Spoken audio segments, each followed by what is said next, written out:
Happy Global Bars Day from the Ranch.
Welcome everybody to the 11th annual Global Access Bars Day. We are here from the Castello di Casal Borgone in Italy. I am absolutely honored to be here with my dear friends, Francesca Fiorentini. Welcome everyone. I'm very excited to be here today to celebrate this amazing day. And we have the wonderful Gaia Compagnon who will be joining us very shortly online. She's in the south of France, so she'll be with us on Zoom, and we are going to be talking about something that has been quite key for many, many people around the world since they discovered the Access Consciousness tools, which is rewriting your story. What if your past didn't have to dictate your future, but what if it could make everything greater? How do you use your past experiences as a kind of platform and building block so that you can become the person that you always knew that you could be? And what if you don't have to deny your past anymore? Yes, exactly. So, hello, Gaia. Hello. I was seeing you all, and I'm so grateful and honored to be here. And I do have my cap from the castle with me. Beautiful and very appropriate. So I wanted to start off because I know that you both have very, very interesting stories, and one of the things that I've always loved about the Access Bars is how it really does give you a chance to almost reset and begin from wherever you'd like to begin. So we have all rewritten our stories, and I would love to know, how did your story begin, Francesca? Oh, well, it's interesting because my story with the Access Consciousness tool began finally. I've been seeking for years for something different that will change the situation I was living for many, many, many years. So I'm going to be very honest and objective here. I've been living in a relationship for 17 years where I was abused, I was beaten,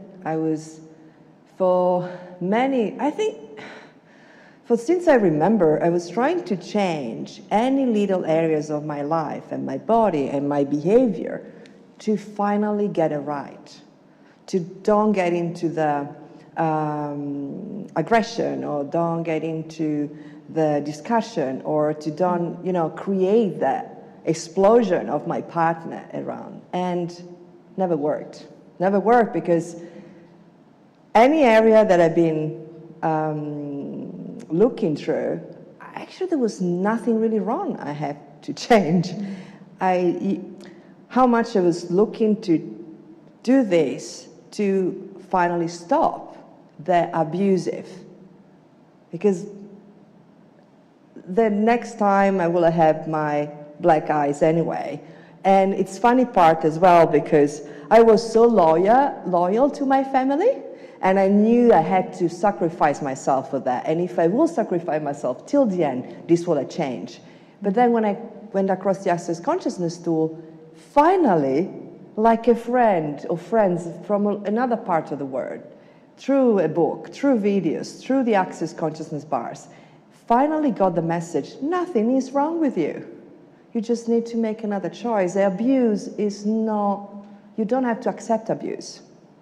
And the only way you can change it, it's get it out and make another choice.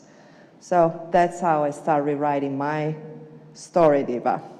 Thank you so much. I think that, is something that so many people go through, but it is an unspoken thing. And very often, it's something that we want to protect. We want to protect the people around us and not mention what's actually going on. Not saying that you have to go out there and, tell these stories, but if you're at least willing to be completely honest with yourself as to what's working for you and what isn't, then what else can you choose? And I know that that's the freedom that these tools offer a lot of people. And Gaia, how did your story begin? Wow. Well, I want to say that I know you both for 8 years, and you actually been on my beginning also of my journey with Access Consciousness, and you have inspired me in so many ways. And I have to say, today is such a rich day. Everyone that I've been seeing on and coming later have inspired me and contributed to me to getting more conscious every day. So it's a wow day, that's what I would say. Each of the person in you and everyone here is to contribute to everyone getting more conscious, they have changed their life, they're changing other people's life, and it is amazing. So happy to be here. And well, with me, rewriting the story, I kind of like, which story can I begin with? So I will make it short and to what can be a contribution here today. But I think somewhere I always knew something was possible. So, and I didn't know how to get there. I didn't know what it was. And also I was happy every day until something bad would show up. Then I would be like, can I just die now? I don't want to be on a planet where I'm not happy, where the world is not happy. And so I will always come to that. And with Access, what I discovered is that you cannot interrupt that things will get strange or where you have a point of view that the situation is bad, but I actually learned to go with it and to keep my happy through any situation. And also knowing that the trust in me for changing anything. And that is a brilliant gift. And so I was very young. I was 17 years old. Well, we're very young. There are some people that got younger, but I was 17 years old when I discovered the Access bars.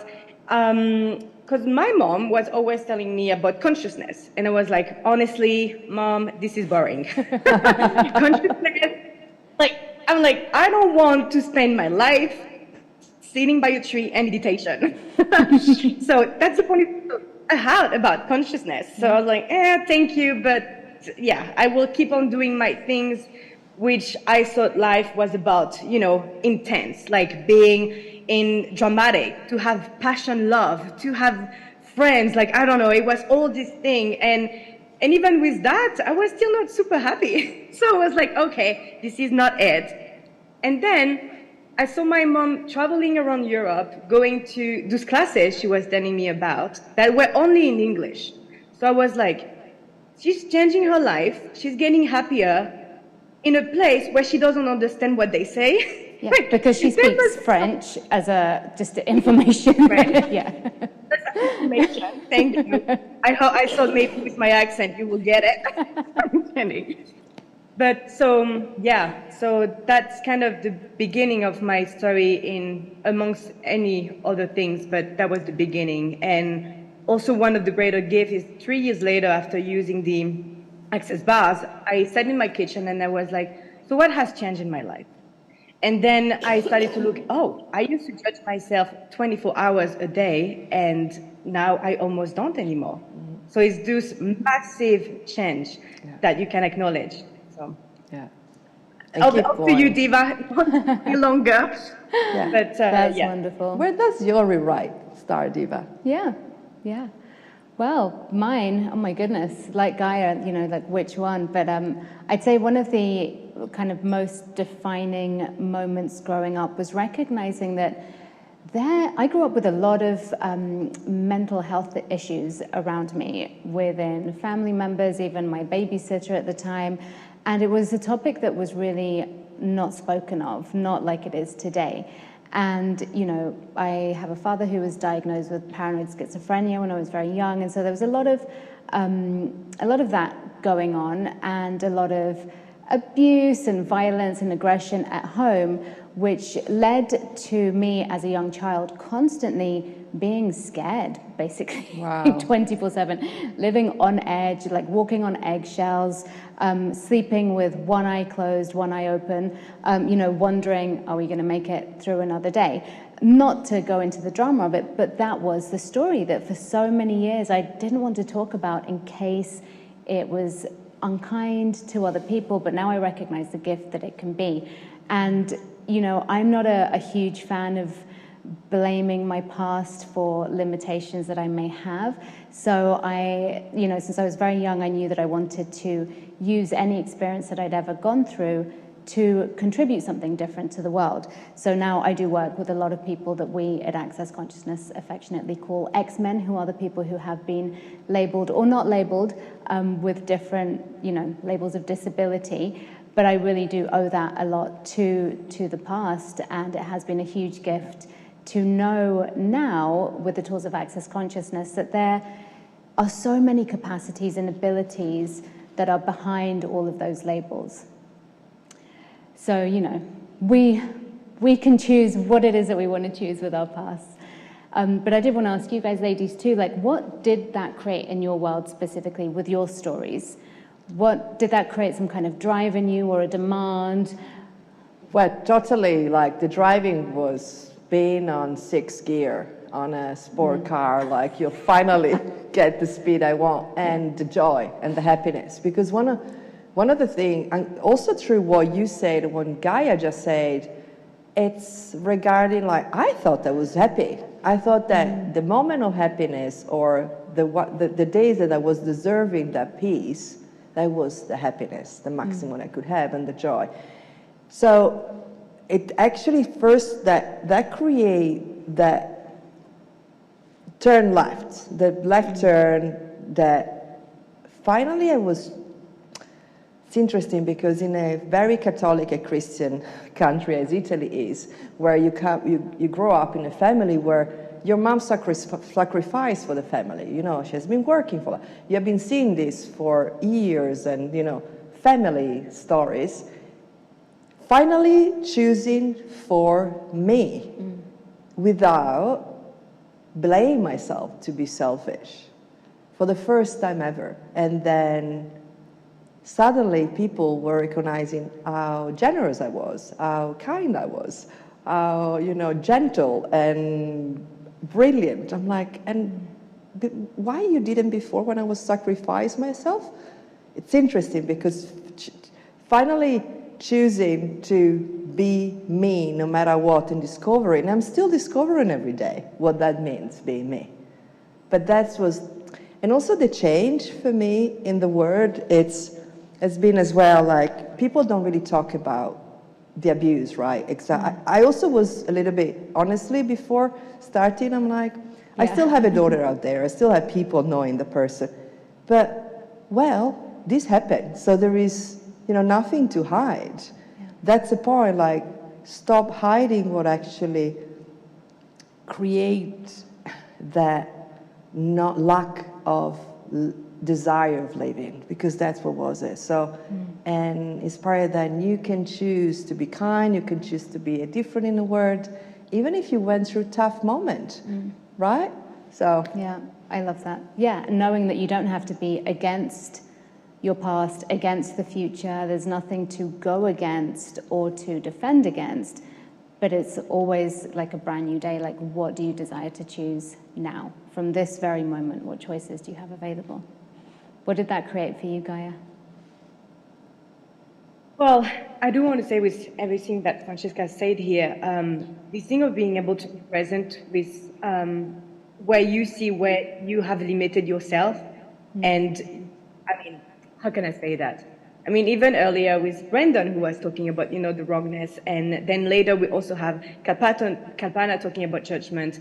This is the high topic that when you start removing them out of your life, you actually can be also a contribution to other people, and you can be especially a contribution for you. I mean, how many times I have faced a choice where I had to choose myself or choosing the engagement that I had, the commitment that I had to someone else. And where I'm like, oh my God, I have to still commit because, I told this person I would do that. And then I'm like, okay, no, it's okay, we'll commit. But then, after using the tools, getting a buzz like session, then you finally have the space of when you are choosing for you, you are allowing other people to choose for themselves as well. And most of the time, what happened after it was, by the way, I was very frustrated at you, but thank you for making that choice. So most of the time, it happens like that. Yeah. And that's what it has created for me. It has created for me freedom and yes, inventing myself every day. My first path was actually acting, and it was too limited because I, why I was talking about the drama. In acting, you could be so dramatic, but then I was still like, this is still not enough. And every day I'm learning that I can be everything. And like Francesca, you were saying, whatever happened in my life, I can choose to be kind. Like, what do I want to create in the world? Do I want to make people wrong, or do I want to show them that something else is possible? And you cannot do that until you have been looking at all those, limitations and things that are still stuck in you. Yeah. So it's a way to do this as well. That's wonderful. Yeah, I think a similar thing occurred for me too, where I looked at everything and I thought, you know what, if I survived all of that as a child, I think I can survive anything as an adult. I think I'm going to be okay. Yeah. But also from just this quiet confidence of, what if we are actually capable of so much more? And at the time, I had no idea what that was. Today, I sometimes have no idea what that was. But that sense that you can sometimes get like, there's something else. I can't put my finger on it. Maybe I don't have the words for it. Maybe I can't visualize or imagine it, but I know that something else has to be possible here. Yeah. And, with these incredible tools, it's become possible. Yeah. And we can hear David or... Yeah. I don't know. Maybe you don't. I do. Because I know what's coming next. Did for a second. Exactly. That was a sneak preview. Because also, with the amazing tools, and today is the Global Bars Day, right? We are all celebrating the bars and the gift of the bars. And one of the things as well, for me, it's been the gift or relax. It's not just shutting down my head. It's taking away all the judgment I had of myself regarding I wasn't enough, I was lazy, I wasn't successful, oh my God, I have a very bad marriage, or all of that. I haven't made enough money as I wanted. So those were all construction of sort of all those judgments were keeping me to be happy, keeping me away from being happy. And the bars has been incredible. I couldn't even, I know. I know we all say this to each other and with a lot of other friends too, but it's so hard to imagine what life was before the bars. Now I wonder how did I get through weeks and months? Yeah, I don't even know if I will be here now. You know what I mean? I'm like... Exactly. Every day I ask myself that question of I don't know how I will go into that world if I didn't have all those tools. So, exactly. And maybe just one thing that I wanted to say is that if you happen to be bored in your life, when you start that consciousness journey, you will never be bored again. True. So true. It's so true. So I know that we're coming to the end of our segment, but I do want to ask you, ladies, Quick. in 10 seconds or less, what is your one favorite Access Consciousness tool that you use? For anything that show up in life that I wasn't expecting, or sometimes I'm not happy, or blah, I will ask, what is right about this I'm not getting? What is right about me I'm not getting? Wonderful. Miss Okay, Gaia? so many, but I will do one. One question that changed my life is, what else is possible that I have not considered yet? I love that one. And for me, it's for absolutely everything. Is this mine? Is this thought mine? Is this doubt, this feeling mine? Or is this something that I've learned? So thank you so much, you guys, for watching. We're going to be with you for the rest of the afternoon. Please enjoy the upcoming videos and interviews. And enjoy your tea if you're having tea. And we'll see you very soon.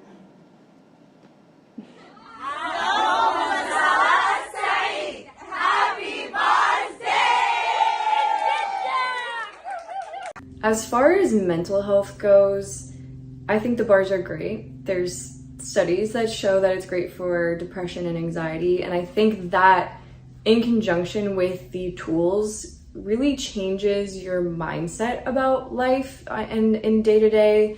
I have been trying my best to use the tools a lot in relationship recently, and the tools will just take something that feels really heavy and just it will just turn it into something else if you're willing to ask the questions and use the tools and be willing to receive the energy of you in a situation rather than functioning from how you've seen people function with something, or how your parents used to function from something, or how your friends are functioning. You're able to really get to you with the questions, because that's the point of the questions, is everybody's so different. And that's what I love about Access, is that it's question based. So you're not basing it off of what someone else knows, you're basing it off of what you know. And that's why the questions are so amazing, because everyone's answer or awareness is going to be different from someone else when they're asked a question. And I think that's what's so cool and beautiful about Access, is you can use these questions, and the awareness that each person is gonna get is unique and different. And it's really about getting to what works for you and creating the life that works for you. These tools just help with everything, and I love them. And when I am in a funk and I use them, and I actually use them, they really pull me out of that funk and bring me joy and bring me back to the space of me. And I am really grateful for that. Bars is, for me personally, an amazing relaxation technique. I'm a lawyer. I work on international transactions, and you know how it is. I have had days where I worked a lot and my head got totally full, and it's difficult to, you know, get new solutions in that situation. And it was amazing. I just had someone run my bars, and all of a sudden I was totally present again and could find these solutions again. So it's really great. It helps with your work, it helps with relaxing you, it helps that you just come to what you be again. My name is Irene Jakob, or Irene Jacob. I'm from Germany, and I had a stressed time. And I asked myself, or I told myself, I need some change. So I took a bath. I need some change. And a few days later, I got a newsletter with Access Bars. So I searched, I Googled for hours. I called her, said, I'm attending the class and I want a session for myself. And she said, you don't need a session for yourself. You're in the class. I said, okay. The next day I called, I said, I need a session for myself yesterday. So I went there, I got the session, went home, went to bed. I got up in the morning, looked at the ceiling and said, wow, my life changed. And believe me, more than 30 years I've done almost every modality what's out there in the world, and nothing changed, and it's still changing like this. So when I come home from classes, I always ask my clients, do you want to get into something new? And one guy said, yeah, I'm snoring and I have sleep apnea. Can you do something? I said, you know, I let the bars run. It's up to you what you want to change. So 2 weeks later he came, he said, I don't have to go to the hospital. It's gone. And it's 2 years ago and it's still gone. And then he said, can you do something for my Firenze? she's afraid of spiders. She doesn't park in the garage, and this since 1 year, and we have winter in Germany, you know. I said, yeah, she should come, you know. I let the bars run. It's her choice. So 2 weeks later, he came again and said, she's parking in the garage again. So what to tell you? Go get your bars run. You can only win. And thank you, Mr. Gary Douglas and Dr. Dain Heer and all the access people out there. Thank you very much.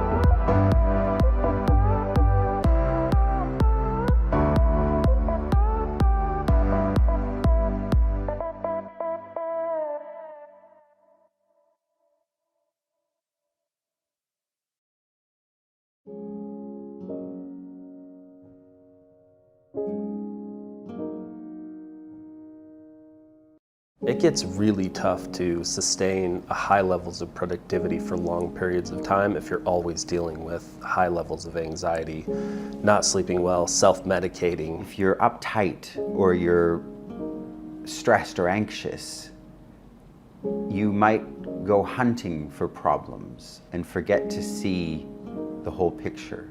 You constantly abuse your body trying to perform. It's not a long-term solution for the business, for the employees, and for the success of both. Even the happiest, strongest people need help sometimes and need to be able to put themselves first and have a moment to just unwind. You know, you make it about the money, you make it so significant about what is going to show up, what is the result. I know this is a very different point of view, but what if we eliminated all of that?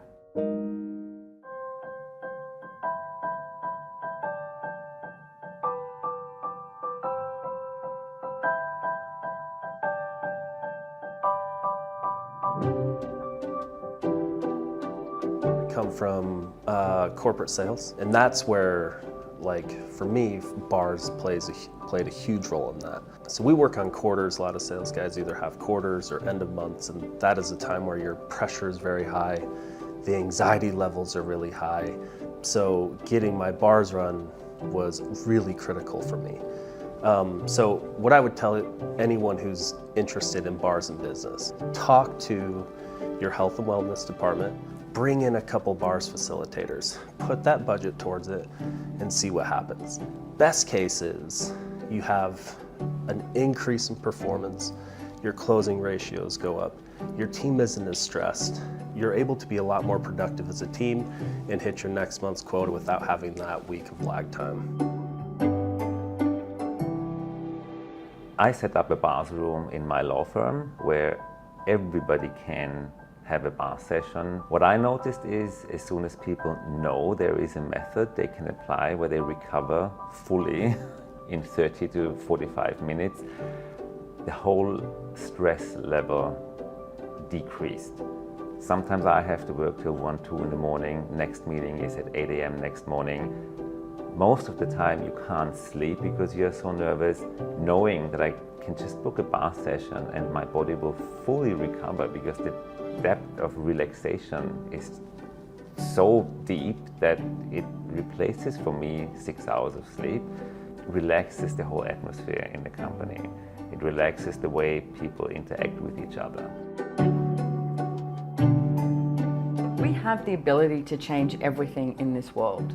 We have the ability to choose something different. What if now is that time and that space to start choosing that and create a really different reality? And we no longer had this like instantaneous reaction to what was right and what was wrong. Because if you take away that focus, and bars takes away the focus, if you take away that focus, you literally have more awareness. You're not just receiving what's in front of you, you're receiving everything from all around you.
is streaming in from Austria, Vienna, and he is an international lawyer.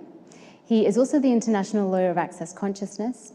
He specializes in finance, project management, and is also a licensed mediator. So David started Access Consciousness 7 years ago. I remember meeting him at the first class that he attended in Melbourne, Australia, I think it was, a long time ago. And I think the topic for that class was benevolent capitalism.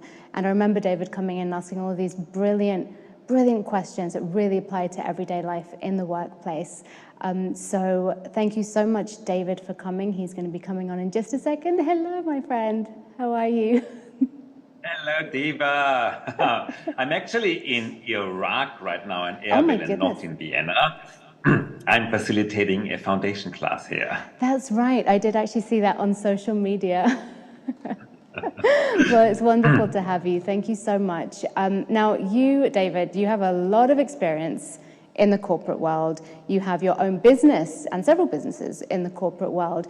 So the corporate world notoriously is known as a place of stress, where stress management is something that people have to actively really choose and partake in just to be able to get through their day at work.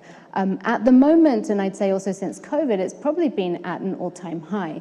So what do you personally do about this for yourself in the corporate world and for your employees as well? Well, I actually stopped avoiding stress as if stress was something that is bad. I started looking at, okay, how can I deal with a stressful situation when it is about to occur? And I've implemented tools and techniques, and I've also implemented some freedom in my own schedule to always be ready when stress shows up. So instead of going, I have to avoid stress, I have to stop something, do less. I'm super creative. I love to dance on 100 or 5 different playgrounds at the same time. And yes, I get stressed a lot, but I implemented systems that allow me to de-stress the moment I know it is about to come. And my favorite tool, of course, that I implemented in my law firm and in my daily life is getting my bars run. For me personally, it is the most effective way of actually relaxing my body, relaxing my brain, and recovering in about 30 to 45 minutes, the same way I normally recover when I sleep for 6 hours. So for me, a daily bath session is the luxury that I gift myself, so I don't even get stressed anymore. I love that you're saying this, and I do have to ask, because you mentioned relaxation, but can you be relaxed in the corporate world? Is that generative, or do you need a little bit of stress to keep moving forward, which I know is what people tend to think. So how do you have that balance? How do you use this relaxation and kind of like less mind chatter that the bars brings about, but still maintain productivity? Well, first of all, I think we have to look at what stress is, okay? Stress is the ability of our body to put full attention on one thing. It's this adrenaline kick that you get. And it was actually designed when mankind started to live and needed to escape from a lion and needed to rescue themselves. Stress was this boost of energy to go, okay, danger is coming, all energy on the legs, let's run faster than the lion. This is where it originally comes from. So stress is not a bad thing, it's a talent we have. Over time, all these, dangers ceased to exist. Now we deal with, I would say, mental stress, where we use the capacity to be super effective, but we overuse it. We overuse it, and we abuse our bodies with this ability. So the way I started looking at it is, don't fight the stress, but use it wisely. And part of using it wisely is also giving your brain a break. Even with your car, you can't use the turbo mode, or you can't go full speed all the time. It will ruin the engine. So use it when you need it, but also give your brain a break so you can actually recharge the batteries and can even use your abilities in a better way. There is no full on if there is no full relaxation. You have to have a little bit of everything. So yes, a lot of people like a little bit of stress to get motivated. Absolutely fine. I do that in my own life. But I also know when I get to the point where I start abusing my body. And that's where I get a bar session run. Or, I mean, if I have more time, I love to work out. I love to go to yoga and Pilates. I actually have more options available. However, going to the Pilates studio, getting dressed, doing 1 hour Pilates, taking a shower, getting back to the office, a lot of times I can't dedicate 2 hours of my day to a normal way of relaxation. That's why I have a bathroom in my office and I have a bath lady on standby and I call her and within 30 minutes she comes over and runs my bath. So I found a way to deeply relax the body within 45 minutes so I can actually take action when I notice, okay, I'm getting stressed, it's a little bit too much. So it's not about avoiding it, it's actually handling it wisely. Yeah. And it's brilliant, like you're saying, to notice it before it starts so you don't reach that level of, you know, what people call burnout or even overwhelm, where you feel like you've just tipped over the edge, although of course it works there too. Of course, it works everywhere. And I did not start like that. I was burnt out. I was overstressed. Yeah. This is how I found the bars. I always tried to meditate, but the more my brain, you know, the more silent it got, the more my brain started to be active. I got so creative when I meditated that I couldn't finish it. And that's another gift of the bar session. Yeah. Someone else is doing the work. You don't have to do it yourself. Meditation is this, you know, put yourself in a state of relaxation. Oh my God, hey, my mind is screaming, chatting, being so creative.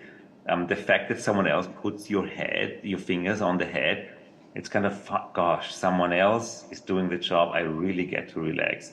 That is one of the things that really works for me. And what you have to add to your life, you have to set up a system so you have to organize yourself to be ready to relax. So I don't plan ahead a bar session. This is why I have my lady on standby. I'm now training my secretaries to run bars because stress is not planned. If you could stress plan ahead, it wouldn't be stress. Yeah. So be prepared for those moments where it occurs and have something ready. And only knowing that I could have my bars run already relaxes me.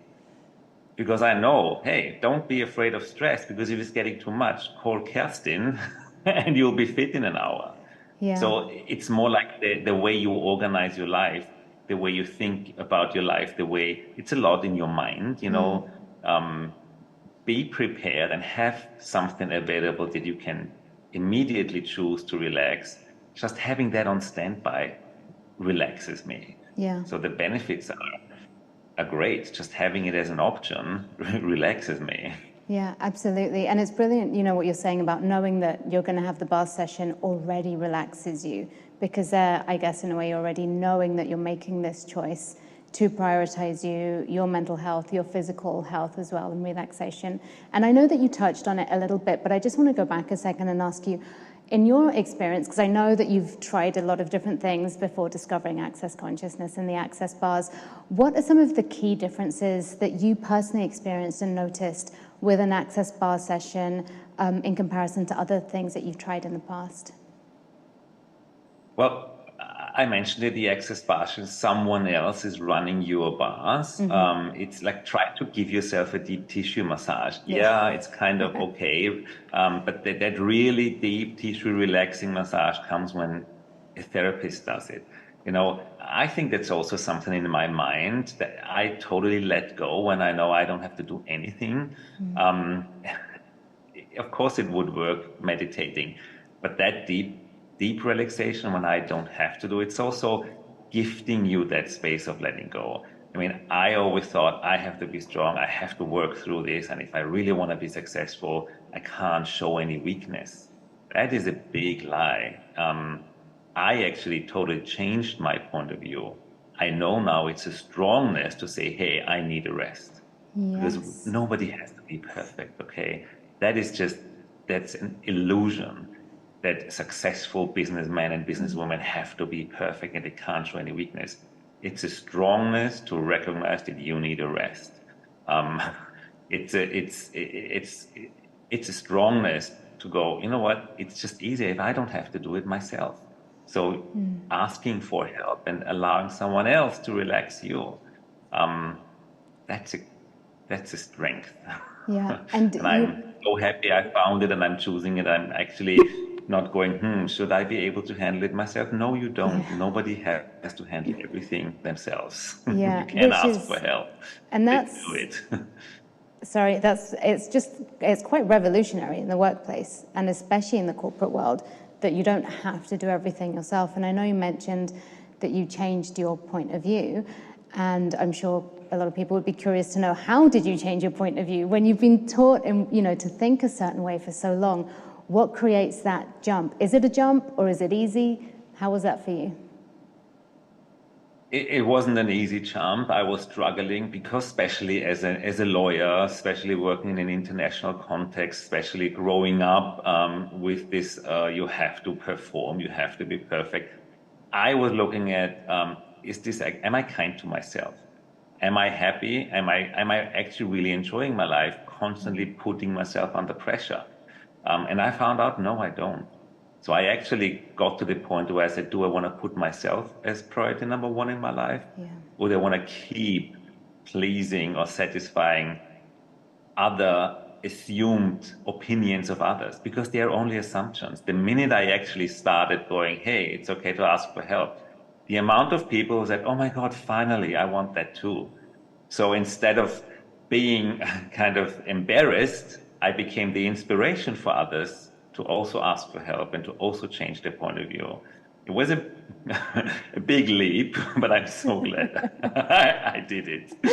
And actually, you're one of the people that I know that most has their bars run, I have to say, which is wonderful, because you're also one of the busiest.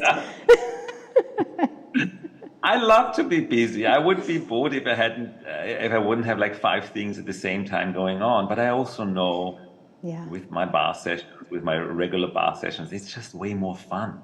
So I can actually enjoy, what is it? Is it stress? Maybe, yeah. I would say I do enjoy stress, but I also enjoy a deep relaxation. I enjoy literally, basically everything now, finally, after so many years of struggling. So, I know that for you, it's been really like an interesting journey and a gift to be able to add this into your business. What would you say that employers can start doing to get their staff, either having their bars run or just have these tools at their disposal when, we do have this culture of hard work? Like, what are some things that they can do to begin? Well, I suggest to start as the Japanese started. The Japanese business culture introduced the power nap, and they started providing rooms and beds, people taking their power naps, and they discovered that when you give people a little bit more choice and freedom on when to be creative, the economy boosts, the productivity increases. So my advice would be, give your employees options and possibilities and some infrastructure where they can actually recover. They might take a power nap, they might do 20 minutes of Pilates, but put a massage table or a gravity chair there, teach them bars, and then they can exchange bars. If my idea of a workplace where you give people choice and care about their wellness and mental health, well, let them train bars and give them the freedom to ask each other, hey, do you want to run bars for 30 minutes? I'm really being stressed now. And then 2 colleagues go run their bars and they come back totally relaxed. That level of flexibility and infrastructure, having that available, but also not just forcing them, it has to be bars. Give them choice. Others might take a nap. Others probably just need to stretch a little bit on a yoga mat. Give people choice, provide the infrastructure, and invest a little bit in training them in a few methods, and then it will change, because then you take the whole work context out of these fixed patterns and structures, and especially creative people. creativity has no office hours. Yes. I think that is what it is. So setting up that infrastructure and the possibility for them to choose will be an amazing first step to create that level of taking care of yourself mentally and physically. Yeah. And it's great that you said that, 20 minutes, half an hour, because I think so often we forget that you don't need to carve out a full 2 hours where you need to go change clothes, drive to a location. You can literally have this work as part of your lifestyle, which obviously makes everything so much easier. And David, I'd like to ask you as well, what have you personally noticed have been some of the changes in your workplaces around the world when staff and different employees and even colleagues of yours are getting their bars run? What I absolutely noticed is less anger and less frustration, which is an incredible gift. When you stop being angry because other people are doing weird stuff, when you stop being frustrated, there's so much more energy available for the actually creative part of my work. And dealing with less frustration, less angry people, oh my God, what a gift. And of course, people are more relaxed. They are happier. They are somehow more alive. I mean, I remember those days when I couldn't sleep at night because of so many things going on. You wake up, everything is just so heavy and difficult. Being relaxed, being positive, being kind of okay, cool. That's that level of happiness and positive attitude towards life. I would call it like that. Less anger and almost no frustration. Right, which in things as simple as business meetings is going to create a completely different culture if you've got people who are not reacting to each other. Not reacting, not being angry, not being frustrated creates such a different atmosphere, not only within the organization, with your clients, when you need to negotiate with your customers. If customer service agent would be less frustrated with all the complaints they get, if they actually had tools to joyfully engage with their clients, I mean, you can take that into endless possibilities of bringing more joy, more creativity into the workspace. I mean, anger and frustration just distracts you from being creative. Yeah. Why would you want that? Exactly. So, David, I know we're coming to the end of the session, but before we do finish, what would you love to share with everybody who's watching about what the incredible bars can actually create? Even if you don't believe in the bars, even if you've never tried it, even if you've got no idea what it is that we're talking about, what would you say? Well, I would say two things. If you're curious how it works, just try it, okay? It's like tasting a meal that you've never tasted. Unless you take a bite and taste it yourself, find out if it works for you. If you don't believe it and you are kind of scientifically savvy, why don't you find out and research what Dr. Fennon and Terry Hope found out about the bars? There are incredible studies how they kind of lower the brainwaves in your brain. I love it. I love conversations with Terry Hope about how it actually works in the brain. If that's too boring for you, just try it out and see if you like it. Thank you so much, David. Thank you.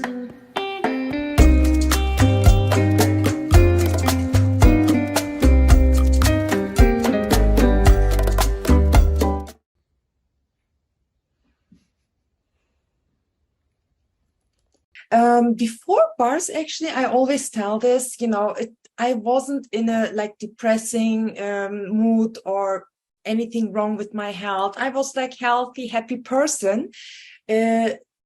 Before bars, though, it was I was getting affected from the outer world, from people's reactions or people's behaviors. I was I was affected more, what I mean with affecting. After bars is this has changed, but whatever anybody says, whatever they do, if they judge or not. So I was like more myself. And I was like more happy, sometimes, when some bad things happen, like disasters or earthquakes or like big things happen, you get into this emotion like everybody is. So you perceive everyone's emotions, and with bars, and then you create that, you get upset, you get sad, and whatever you feel like, and after bars, it was like, okay, this happened. What do I choose here? What is my choices? What would I like to have? If, when I first found out that, your point of view creates your reality, it was so light and like amazed me. I said, wow, so you don't have to act like anybody else. It's like, just be yourself, just, and it's not wrong either, when somebody is in a bad mood or when somebody has something bad going on. Like the second thing, what impressed me with Access was like, everybody has their own choice. It's not like you have to choose for them or you have to fix their life or, you have to diminish yourself just the other person can feel better. It gave just more of myself than before bars. What I would like to see different in the world is people knowing that they have choice always with everything in every moment. What we've been taught is that whatever has been, whether it's in our past or just like a minute ago, tells us what can be next. Basically, our past giving us the blueprint for our future, determining what menu of choice we have. Let's say someone experienced abuse or had difficulties in their childhood, then this, in this reality, is supposed to tell you, well, this is going to haunt you. You can change your life, but you can only change it to this and this degree. What if that is not true? What if what is actually true is somewhere inside of you, slumbering, telling you that no matter what has been in your past, you always have choice and you can always outcreate everything that occurred to you. No matter what other people tell you, no matter what stories they are projecting on you. What if whatever your story you're telling yourself about you, what if it's actually a story you can let go of and you can create your story, you can create your life in every moment of every day. So how would you like to create yourself today if everything is possible, if your life is an infinite menu of choice and possibilities and there's nothing right and nothing wrong? You can be and do and have everything. Everything is like a blank canvas and you can start to paint the picture of your life. How would you start today? What colors would you use? What would you paint? Welcome to creating your future and welcome to creating our future, because if you allow yourself to have that level of freedom and choice, wow, how many people are you inspiring? How many people go, wow, they can do it? Okay, wow, maybe there's more possible for me. And you create a wave of possibilities and change and inspiration that goes beyond what you can imagine and also beyond what you can control. How about us creating a life and a world that works for us? A world that is a playground of possibilities rather than problems that we need to get to and solve on a daily basis. Are you in creating that? So I have two extremely happy children that I sometimes don't know where they came from. And one thing that I can differentiate us from the other families is that we all run access bars a lot. So it's very hard to hold on to stuff. It started when my daughter was 5, and she wouldn't touch sand suddenly, or wouldn't touch colors, and like everything that had to do with visceral stuff she avoided completely. And I was like, wait, she didn't used to be like this before. So that was the first time that really pinged for me to run bars on my kids. So I did a 5-minute session, and the next morning she was naked in a pile of mud, just splashing all over her body. And I was like, wow, like they're willing to give up everything so quickly. So how much freedom can they have? Like, because we as adults get stuck with stuff a lot of times for long periods of time. And then these kids, like, they grow up with access bars. They can just let go of stuff and go back to being happy so quickly. And it's really a miracle. Happy Global Bars Day from Taiwan. We live on a truly magical planet, a piece of rock that beat all the odds and created life from stardust.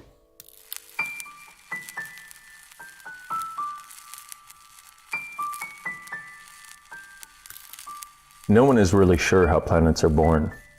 Not scientists, or the old mystics, or even your mom and dad. The one thing we do know is that the seed of every planet comes from an exploding star. In the midst of the infinite vastness of space, there is a boom. Where a star once was, the universe is now full of stardust.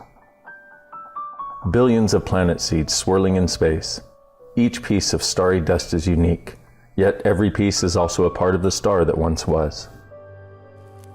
When this story begins, our seed of stardust is leaping through galaxies, exploring their infinite mysteries, until one day it gets caught in the cosmic storm of a wannabe brand new star. Woohoo! Our stardust shouts, I am here! It dances wildly with the solar winds. It jumps joyfully up and down in the big clouds of burning gas. It introduces itself to the stardust from other galaxies and finds them beautiful. After some time, our seed of stardust starts to pull its newfound dust friends closer to itself. They give off sparks when they meet and come together as a tiny piece of rock on fire. Let's go, exclaims the stardust, bursting into fireworks of laughter, celebrating the beginning of everything. Right there, in that moment, a new planet is born, a small burning rock made from star seeds. At this point, most planets keep it simple, but not the planet of this story. This planet is made of stardust that is looking for something different, something that has never been seen before in this galaxy. Deep within this planet is a question. What if the stardust could come alive? Come along and follow a tiny piece of baby stardust on its journey through the galaxies to become the magical blue place we call Earth. Join the joy, wonder, and discovery when life begins, and hear the planet's request of all of us.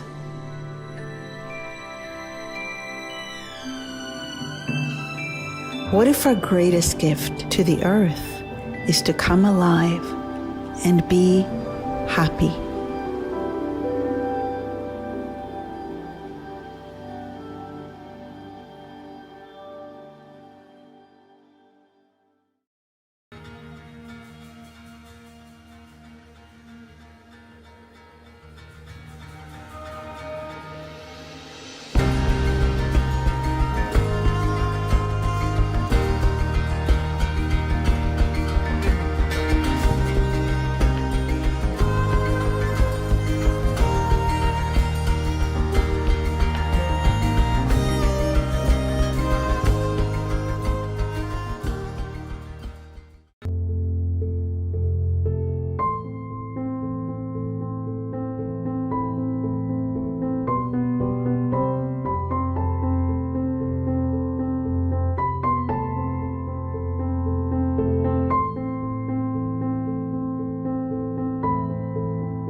Hello.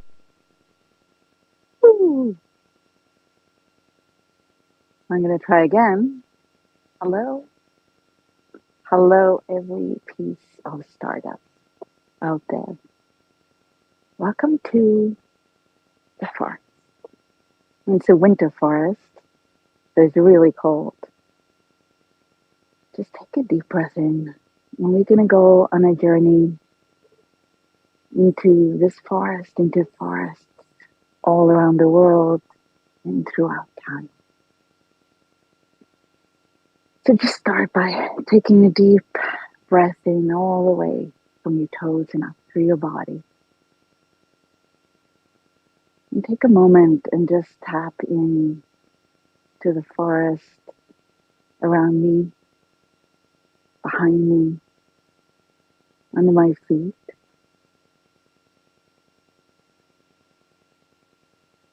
And the trees in the wind, the leaves on the ground that have just fallen down. The change of the season. Just allow yourself to tap into any forest around you.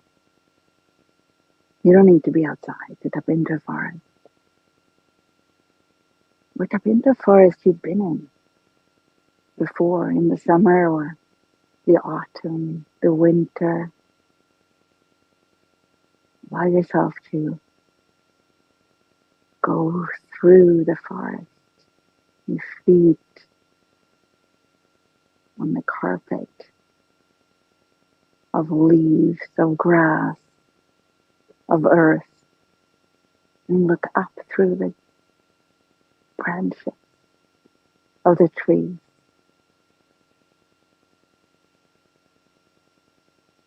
And let's expand out. Start where you are. Put a hand somewhere on your body, wherever you like. Maybe on your stomach or your heart. Feel your feet on the floor if you're gifting bars. Feel your body on the table if you're receiving. If you're sitting somewhere, feel your butt on the seat. And your hands somewhere on your body. And maybe close your eyes for a moment. And expand your awareness into a forest.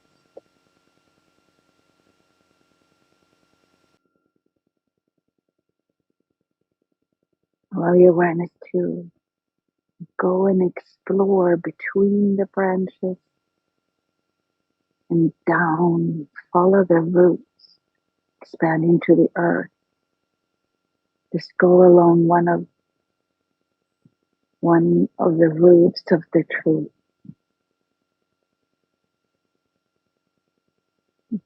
Play with the wind that's playing with the camera. Fly with the wind. Expand out and fly with the wind deeper into the forest. Deeper down into the earth. And even further. Allow you to expand above the forest.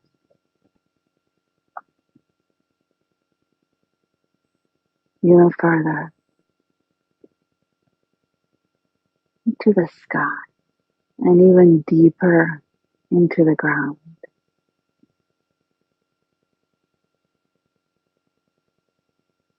Expand beyond time. How many forests have you been in? How many forests will you be in the future? Just allow yourself to expand even further, further out in space and further out in time. Allow that stardust within, the stuff of the universe that you're built of. Every atom in your body sometime came from a star. Every atom in the forest also came from a star floating somewhere. What if that stardust within you could expand and dance even further up? Go with your stardust out into the universe, beyond the stars and the moon, all around the earth, covered with forest, rainforest and pine forest and birch forest.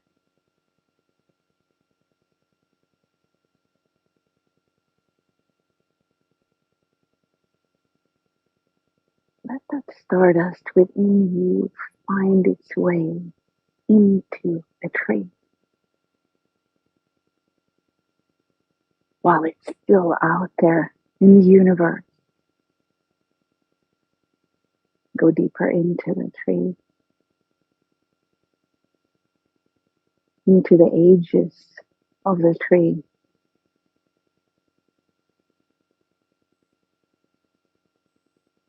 And even deeper into the seeds of the tree that once was. And even deeper into the stardust that once was a tree.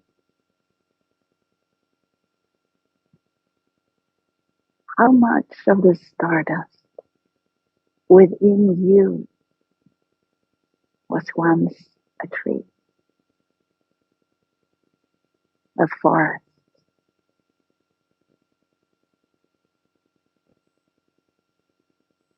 How much of the stardust within you has covered the earth with living organisms?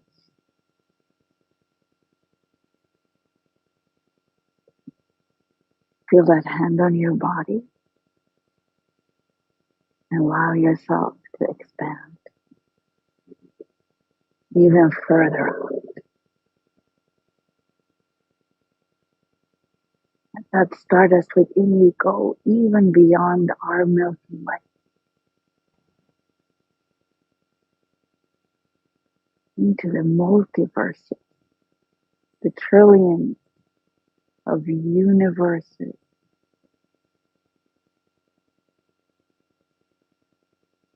and deeper down into that tree, and deeper into the earth. Go all the way out from the universes, all the way down, follow the roots of that tree you are inside, and follow the roots as it connects to every single root of every single tree all around the planet. Allow the stardust of you to just run through the whole root system, the whole network of trees all around the planet, continuously communicating through that oneness of stardust.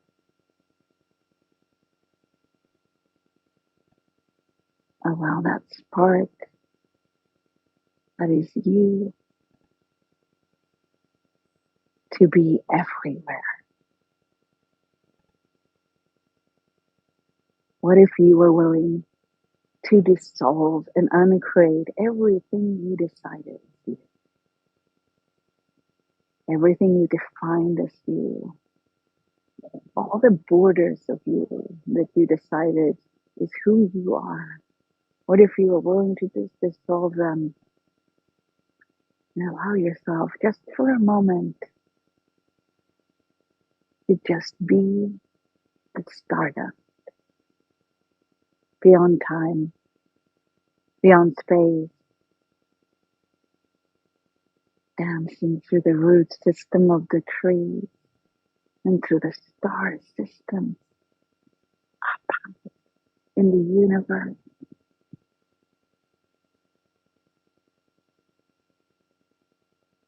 Take a deep breath in Just allow yourself to dissolve a little bit more.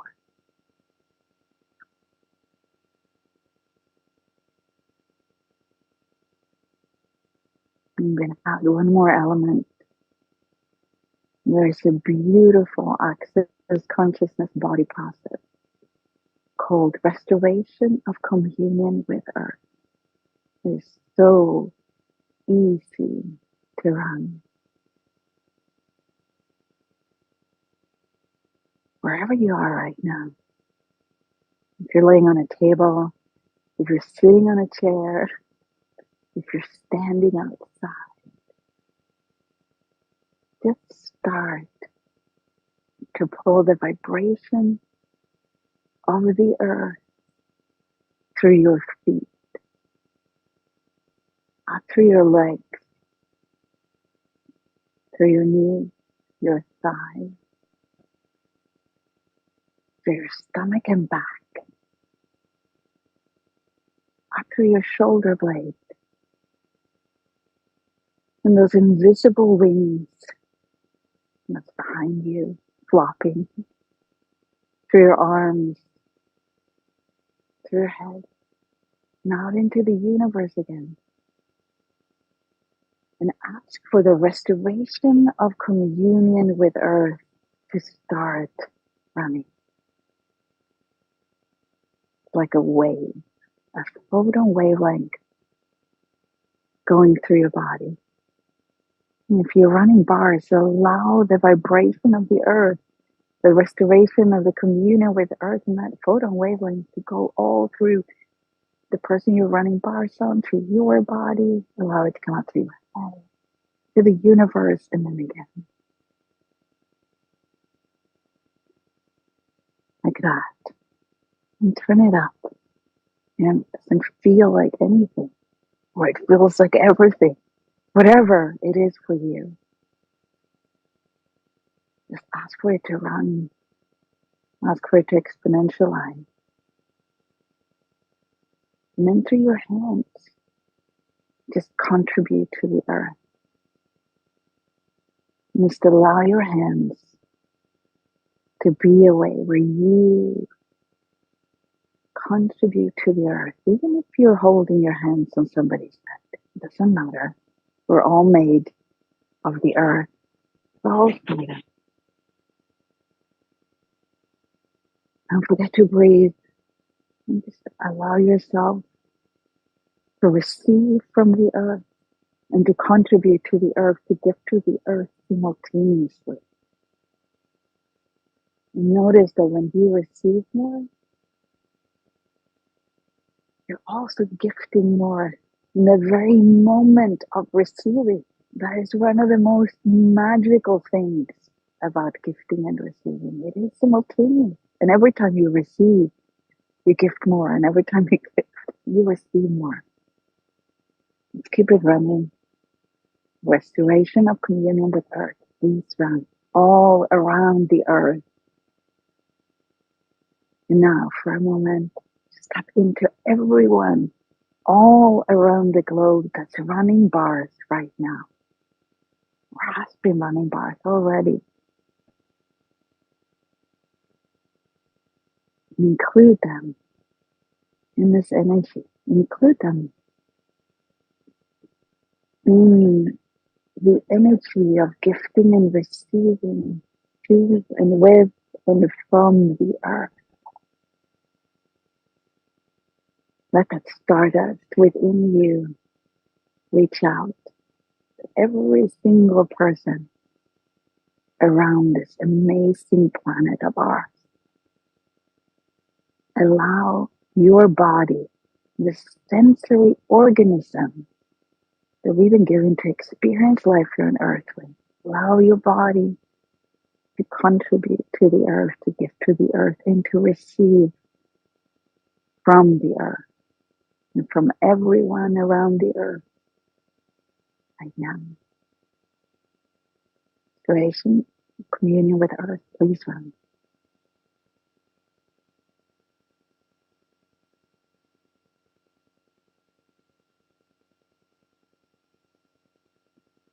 Take another deep breath in. Keep the restoration of Earth, communion with Earth going, and just final time, tap in to the forest you've been in, the forest you will go through, walk through, wander through, receive from, contribute to. Tap into every single forest all around the planet, every single leaf and living organism, and expand out into the universe and embrace the whole Earth with the stardust that you be. Take another deep breath in.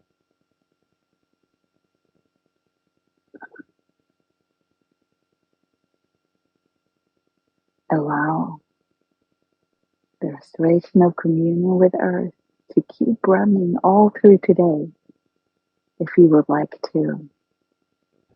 And let the stardust within you keep dancing through the branches of every single tree and forest on the planet as you receive back. How did we get so lucky to be the stewards of such a beautiful planet? How did we get so lucky to be here right now? What can we be? What can we contribute? What space can we create for a different future here on Earth? Happy Global Birthday. Thank you.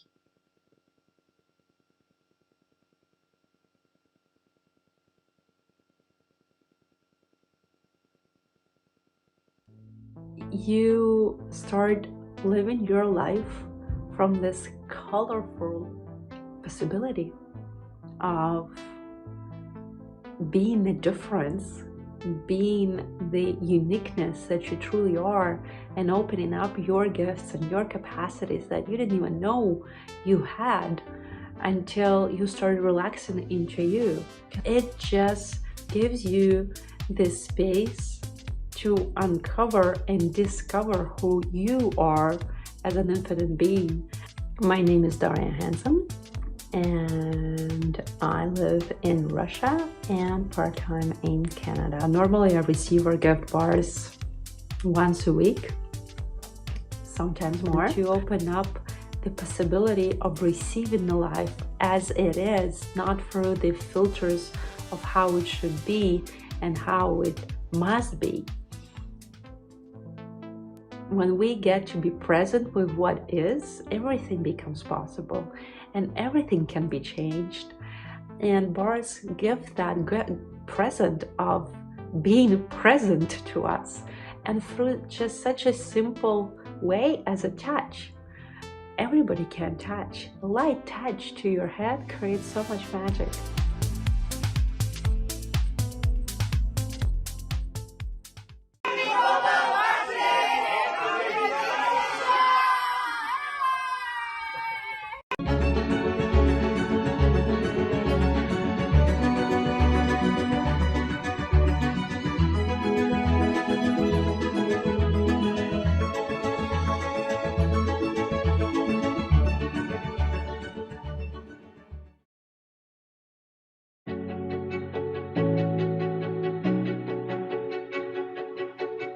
So I've been working with corporates for many years in the personal development space. And when I started working with Access Bars and seeing the transformation that it had in my life personally and how it was expanding my business, I was really excited to bring it into business and share it with my clients, my corporate clients, my smaller business clients.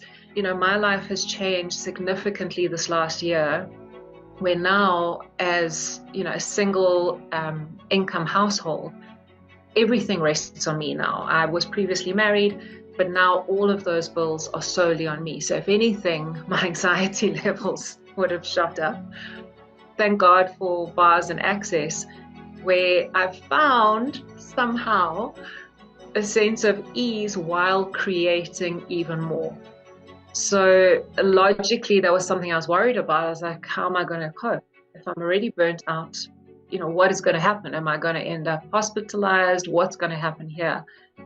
But it's created a sense of ease and relaxation, and the way I just show up for myself, that shifted so much, where I never had this capacity, well, not never had this capacity. I've had this capacity before, but I didn't know it.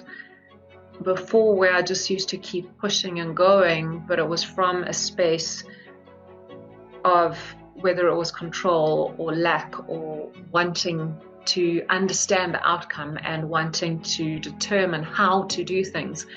Now that there's been more ease and space for me, and I'm more open to possibilities and trusting myself and honoring myself and what my body requires at the time, what I require at the time, somehow I've managed to still generate income and have more ease with how I'm showing up. And that's where what I'm sharing with my clients is opening up for them as well, because they can recognize that they're also in states of high stress levels, and they know that they can't keep carrying on like that.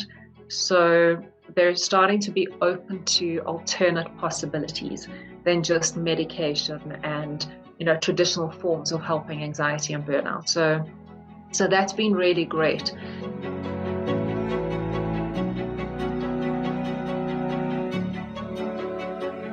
One of the reasons why I'm so passionate about bars is the fact that it changed my life so drastically about 10 years ago, where I was at a point, ready to sort of give up and call it a day.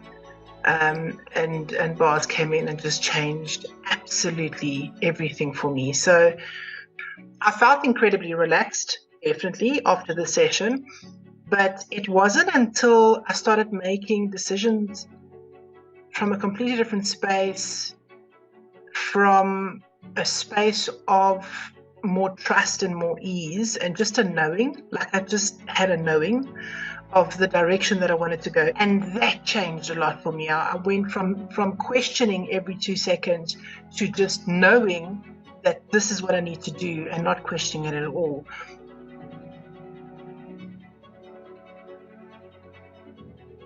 I think one of the most emotional for me, I had a particular client that came in. In fact, she was deciding on whether or not she wanted to take a bars class with me. And so she wanted to try bars for the first time and then sort of decide. And 1,000,001 questions, like analyzing everything, and eventually she had a bars run. And the first thing she said was, "Oh, I don't think I'm going to sleep because I don't usually sleep through anything, I'm really, it's really difficult for me to fall asleep." Well, she was out like 5 minutes and she was snoring. And she slept throughout her session. And when I shook her awake, she was actually in such a deep sleep. So normally my clients are just a light tap on the shoulder and they're awake, they're present, they understand that the session's over before I even really call out their name, but not her. And she came out of it in a bit of a dwell. It's like she didn't quite know where she was, what had happened. I asked her, "So how was that? How did you experience it? Are you okay? How are you feeling?" Silence, like nothing was coming out. She got off the bed, she started putting her shoes on, still very quiet. I thought, okay, maybe she just needs some space. Just give her some space, right? And she finished tying her shoelaces and she looked up at me and she said, "This is going to sound really sad, but I don't think I've ever experienced this level of peace in my life." And I actually got like a wave of emotion just hit me because, we deal with this every day and we've experienced it in so many different ways. And we see so many people benefit from this, right? And we don't really often stop to really appreciate the impact of those words, that I don't ever think I've ever felt peace like this in my life. Now there's something. So that to me, I share this often in my classes with my students, because it really, really hit me hard as to how absolutely beautiful and needed access bars is.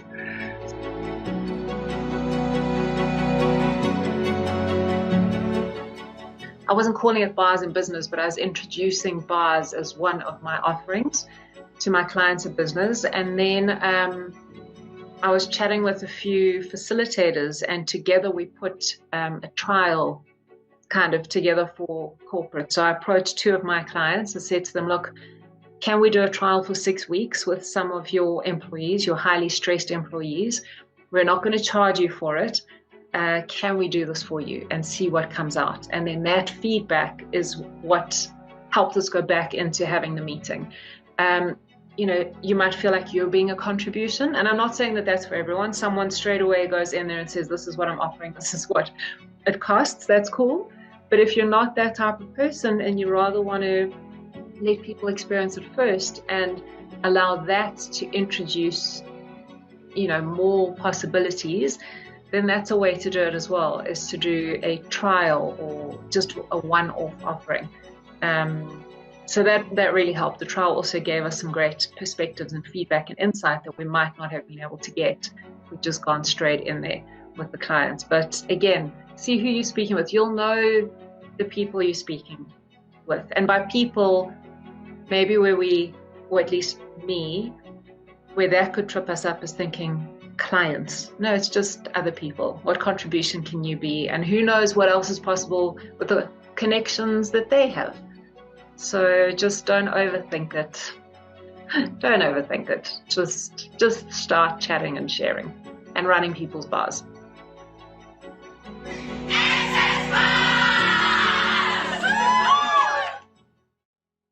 Yeah, I'm getting my bus ride! Woohoo! Happy Global Bars Day from Malaysia! People have asked me, why do you spend so much time in bed? And I'm like, number one, that's a strange question. Okay. But number two, let me show you why.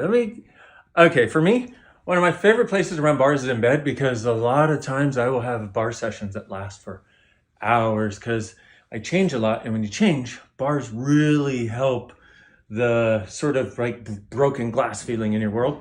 So for me, when I get ready for bars, I have to prepare the area. Now, don't count, because most of us can't count that high, the number of pillows on my bed. Yes, I know, you're like, who has a bed like this? I do, okay? Or you could consider it my bars table. Now, I'm not gonna mess up the whole thing because I want it to be pretty after bars. So we'll throw that little guy over, put this here, nice, and then a butt pillow for either me or the person who's running my bars. And then, check this out. This is the thing that really makes people go, what? See, my TV's over there. You can see the TV. And so what I do is I do a long one and one sideways, and then another one like this. And then the person can sit up and watch TV, and you can run their bars. And you want to, it relaxed me or exhausted me just talking about it. I'm not even sure which, but it's a wonderful thing to watch TV while running bars. And the interesting thing, one of the ways that bars works is it changes all of your fixed points of view about stuff.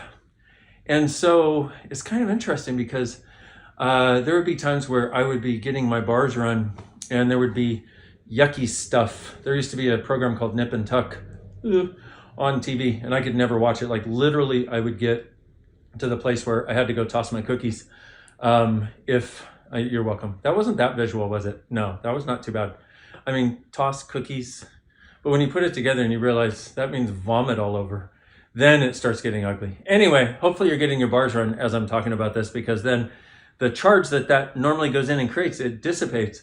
So anyway, I used to watch a show called Nip and Tuck, and I used to get physically sick.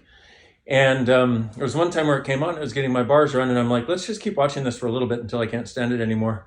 And the next time something came on another show that was like body cutting into that sort of thing, I had an easier time with it. And easier, and now I can watch things like that and have no charge. So watching TV with bars is great. just don't listen to music because it deactivates, it temporarily turns off some of the things so that you can't access them to unlock them. There you go. So that's why I spend so much time in bed, just between you and me. It's not what you thought it was. It's not what anybody thinks it is. Now I need my bars run while thinking about that. Okay, I'll see you later. Bye-bye.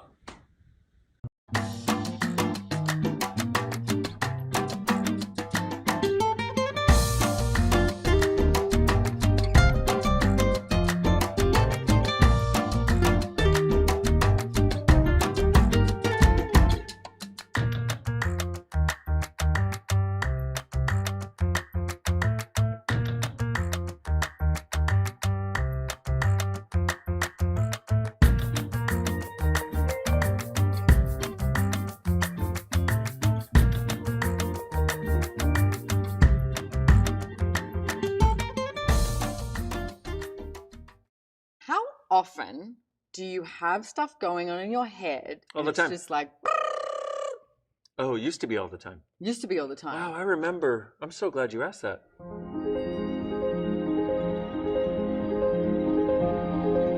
It used to be all the time. Right. Non-stop, 24 friggin' 7. And then I would fall asleep at night exhausted after thinking all day long and trying to figure everything out. And I was trying to figure out what I was trying to figure out, how I could figure out a better way to figure out what I was figuring out, and how I could figure all that out. And I'd fall asleep exhausted. I'd wake up usually a few hours later and it would start again. And then I wouldn't be able to get back to sleep. And then I would wake up tired and start it all again, even though I was too tired to think. Wow, I'm exhausted even just listening to you. Oh, now I realize why I used to be so exhausted. Whew. So what'd you do? Oh, I got to a place where I was done. I was literally going to end my life if things didn't change. And I was doing all kinds of spiritual stuff, metaphysical stuff, psychological stuff, business building stuff, self-development, personal development. Like, do you notice the mind? Do you see, Yeah. do you see what I'm talking about, right? Yep. Are you starting to get a little antsy? Yep. Yeah. I don't know what you're talking about. I don't know why. I don't know why. Exactly, and that's where I used to live. And I got to Take a place. a breath, ladies and gentlemen. And fast forward to present day. So I actually got my bars run. And I went into the session depressed and suicidal, wanting to get out of here, literally having a date to end my life. I came out of it an hour and 15 minutes later, after, by the way, laughing my ass off for the last half hour of that session. Like giggling like a little kid. I was like, what's going on? And I didn't even know why. I had not laughed in months. Wow. And I was somebody who likes to laugh. Wow. And so this one bar session, hour and 15 minutes, and I'm not saying that happens for everybody. I'm not saying it happens for anybody. I know people it has happened for also. But what it did was it created some space. It felt like it pushed stop on the monkey mind for a bit. And I was really grateful. And rather than this contracted into my head trying to figure everything out, and what I was doing is I was so in my head before trying to figure everything out about how to get out of my head, which does not work. You cannot figure out from in your head how to get out of your head. But this was like somebody came along and just cut the cord. And I was like, whoa. And then I got a tool called Who Does This Belong To? And the explanation was 98% of your thoughts, your feelings, your emotions, and the monkey mind are things you're picking up on everybody else's monkey mind. And you think it's yours, but it's actually not. You're just really aware. And your tuning fork will vibrate like theirs. The tuning fork's in your head. And I went, oh, so a combination between bars and asking who does this belong to? It's like I very seldom have thoughts in my head unless I'm purposely choosing to focus on something and get awareness about it to figure it out, to create some change. I love the way you described that, Dain, because so often I would hear something and I literally in my head I'd go, I'm going to go away and think about that. And I would go away and think about it, and I'd set myself like time to think about it, because you think that if you think about it enough, you're going to come to a greater possibility. But it doesn't work like that. It really doesn't work like that. So getting your bars run and the thinking starts to go away, don't stress. You're not like, oh my God, I won't have my thinking. Like, how many of you have had thinking as your best friend? And it's truly not your best friend. It's your friend that limits you. It's your friend that tells you that not much is possible You know, we've got to take things slow. Oh, we're going to do this. We're going to do that. And it's like, is everyone else going to approve? That, and you have to figure it out before you can choose it. Mm-hmm. And you have to know every problem. Pros and cons. Pros and cons, checklist. And you have to know every problem that could occur and be able to handle every problem and solve every problem that could occur before you choose to go in that direction, because otherwise it's not going to work anyway. And you will have wasted your time, energy, and effort. And so you're right, thinking does not get you out of thinking. But this thing of getting your bars run creates a space, and there's no way. Here's the funny part. We've been talking about the thinking and acknowledging that, right? And a lot of people that have never experienced bars are trying to think what it must be like. But you can't. You can experience it. And nobody can tell you what it's going to be like. And it'll be for you, whatever it is. I had my experience. You had your experience. Everybody has their own. That was just our first time. Yeah. And that was just the first time. And it is also, it's different every time. You know, I would say it's different every single time. But the thread of it is it creates relaxation in my body and space in my mind. And you know what I love about bars too is, I mean, there's 32 different bars on the head. And last night I was getting my bars run and I start talking to the person about gratitude. And I was talking about gratitude and about how grateful I was for all these different, you know, things showing up in my life, and how gratitude will always increase, and gratitude and gratitude and gratitude. And she started laughing. She said, you know what bar I'm on at the moment? Gratitude. And it was so cool. And that happens all the time. Like when you're on the money bar or something, someone will start talking about how I can't pay my rent, or they've got money stuff going on. And so when you are getting your bars run, I mean, for me, it's just total relaxation. And sometimes I fall asleep or, you know, watch a movie, whatever is showing up in my life at that moment. But when you're touching these different bar points, it starts to erase everything, like just pressing the delete button. Erase. Erase. For those of you that don't speak Australian, erase. Erase. Is erase. Erase. Erase. Yeah. Erase. Erase everything. Start to just like delete everything. There you Let's go. just say Delete. delete. There, Okay? It's like there's pressing the the word. delete button on everything. Like on your computer, if you just went delete, delete, delete, delete, and it's like blank canvas. Yeah. And from there, with that blank canvas, it's like, well, what are we going to choose now? Like there's so much more possible, and that clarity that you have when you get your bars run, and that space of possibilities. Because is it's like oof. when you talk about that clarity, it's like you're not digging through thousands of extraneous bits of information and points of view and whatever. It's just like, oh, there it is. That's what I'm asking about. That's what I'm asking for. It's like, how did I not see that before? It's like, well, we were trying to get clarity from thinking. Yeah. Clarity is something very different when you're not thinking. Yeah, true Yeah. story. And the thing about it is the quote unquote thinking is then a lot more efficient, and it has a different quality to it. It's not that monkey mind where you're on the hamster wheel and you just keep going and going and going as it speeds up. It's more like, oh, I'd like information about this. Let me ask for that.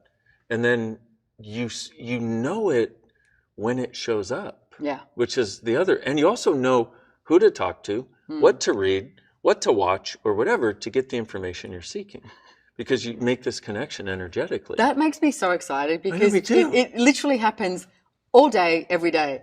You get, and that's awareness. Like you go, oh, that. And you start, like you said, talking to someone, you're like, just got what I was after. Yeah, exactly. Yeah. And you'll ask a question and exactly that. You'll be talking to somebody, or you'll hear somebody talking. You're not even talking to them.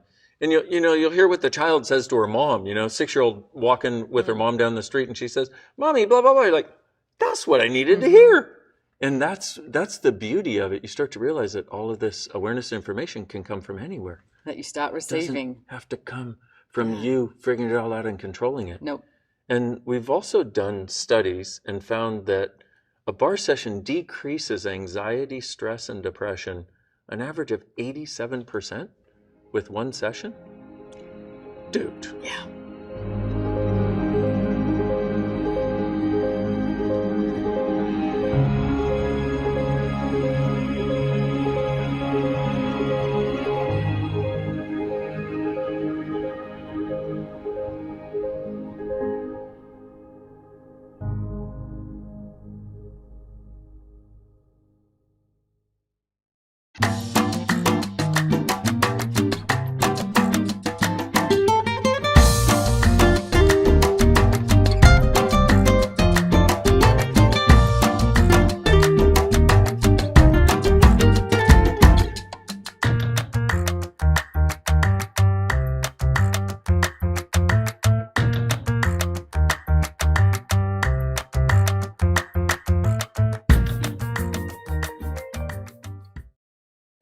I would say we've really lost the ability to relax in our world today, and it's kind of like nobody really knows how to do it anymore.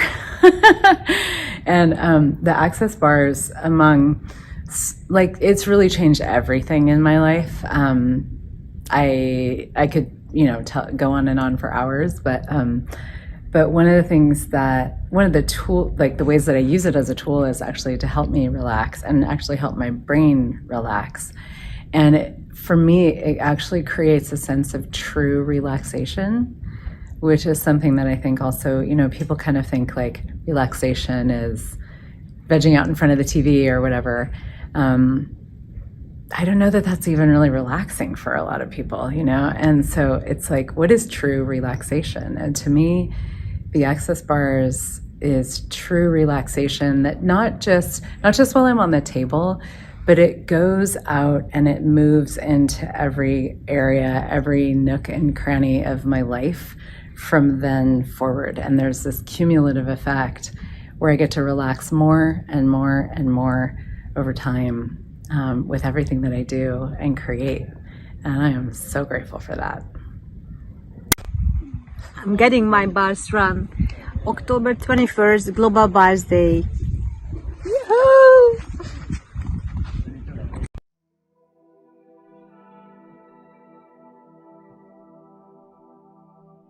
Now is our space, my beautiful friends. Now is our space to be the space.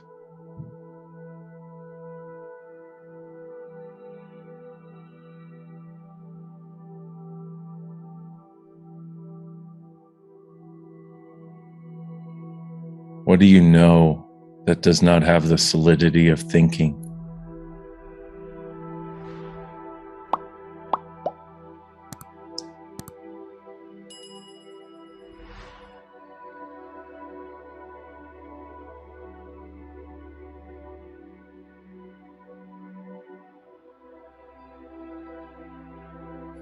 What do you know that you've been discounting because it simply exists as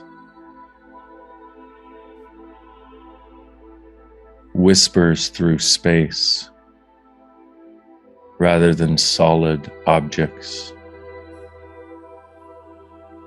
To be willing now to ask for that knowing within everything to contribute.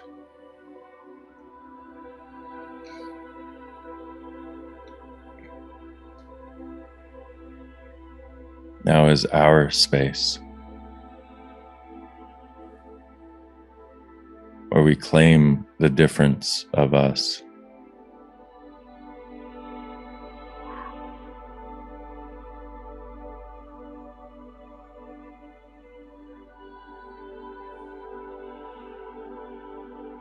I'm going to ask you today to simply be. I don't know about you, but I tend to try mentally to grok the new space. I would like you to allow this to grok you.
world is here.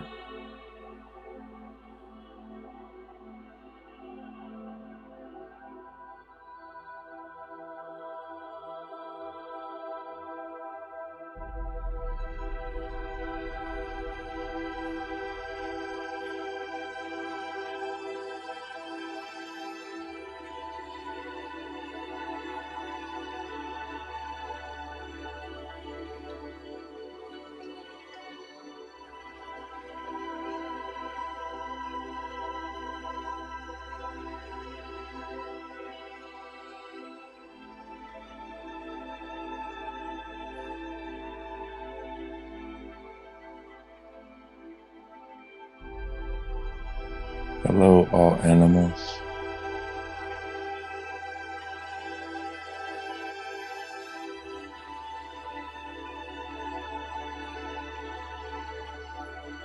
We are as you.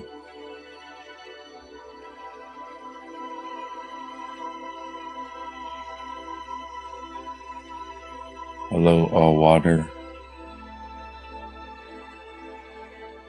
We invite your consciousness to our world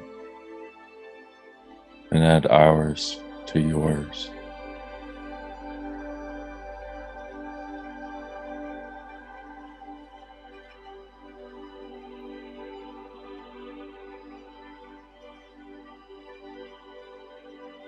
Hello, all living green things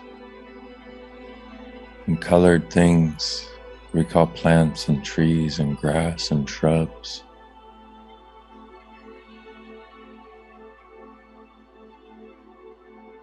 We are oneness. We are oneness. Hello, all fungi. We are oneness.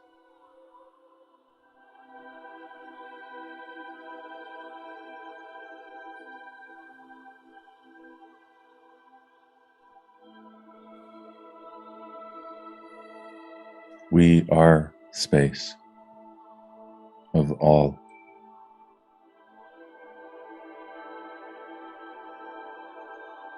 Hello, all earth and everything created from it. We are oneness. We are the space. As you, we be as you and the consciousness we be.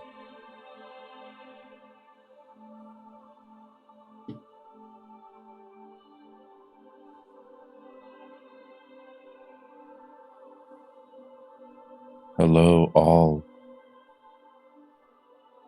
of earth.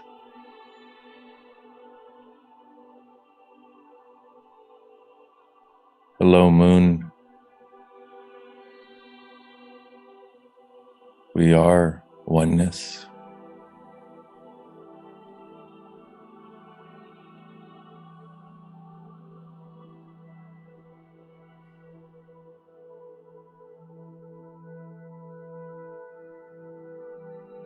Hello, sun and planets and space of the solar system. We are oneness.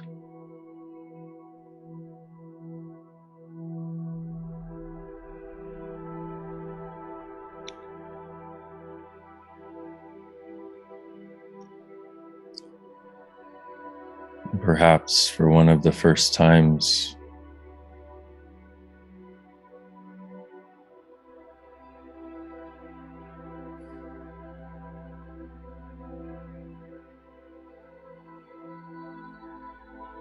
being that space while navigating this thing that looks to others as reality is possible.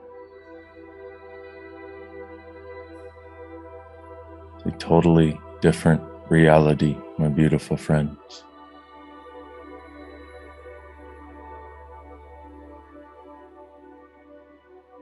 Hello, trees. As Gary said, trees bleed oneness.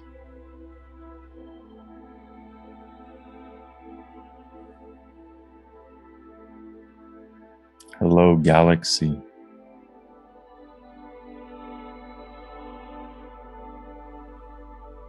Trillions of stars, planets, moons,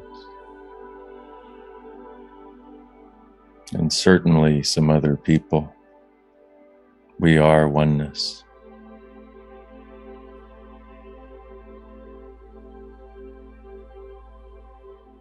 It is what is. We are what is. Now is our space for oneness to be.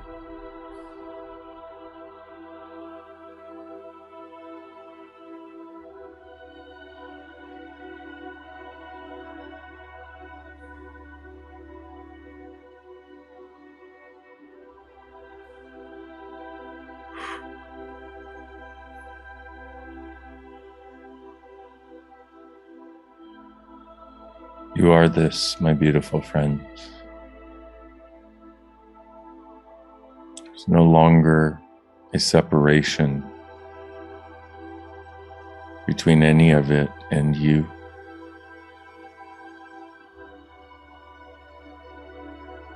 Nor do you need to separate to have this reality or make it work. Instead, invite all of this and see what shows up.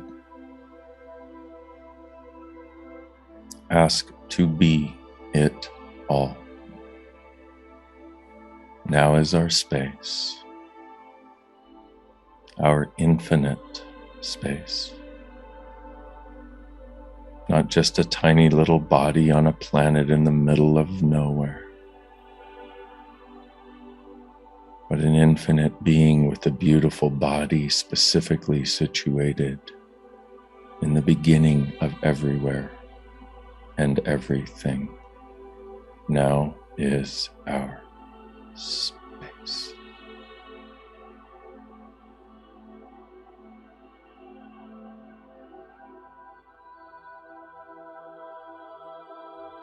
Wow.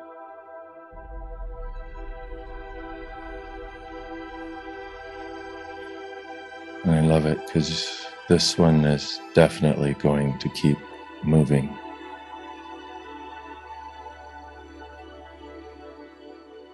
Wow.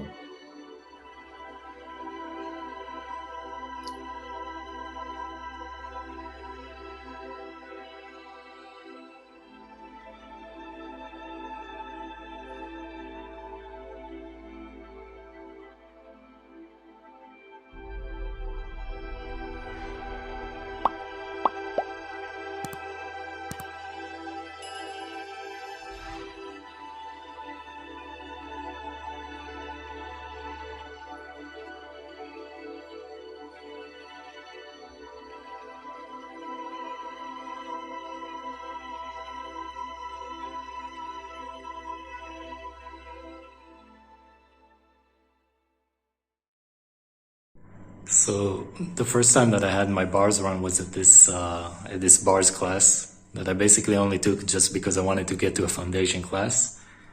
Because I've been playing with the tools for like a month, and I was like, okay, I want to do a foundation. I want to give me some processes, give me some of this stuff.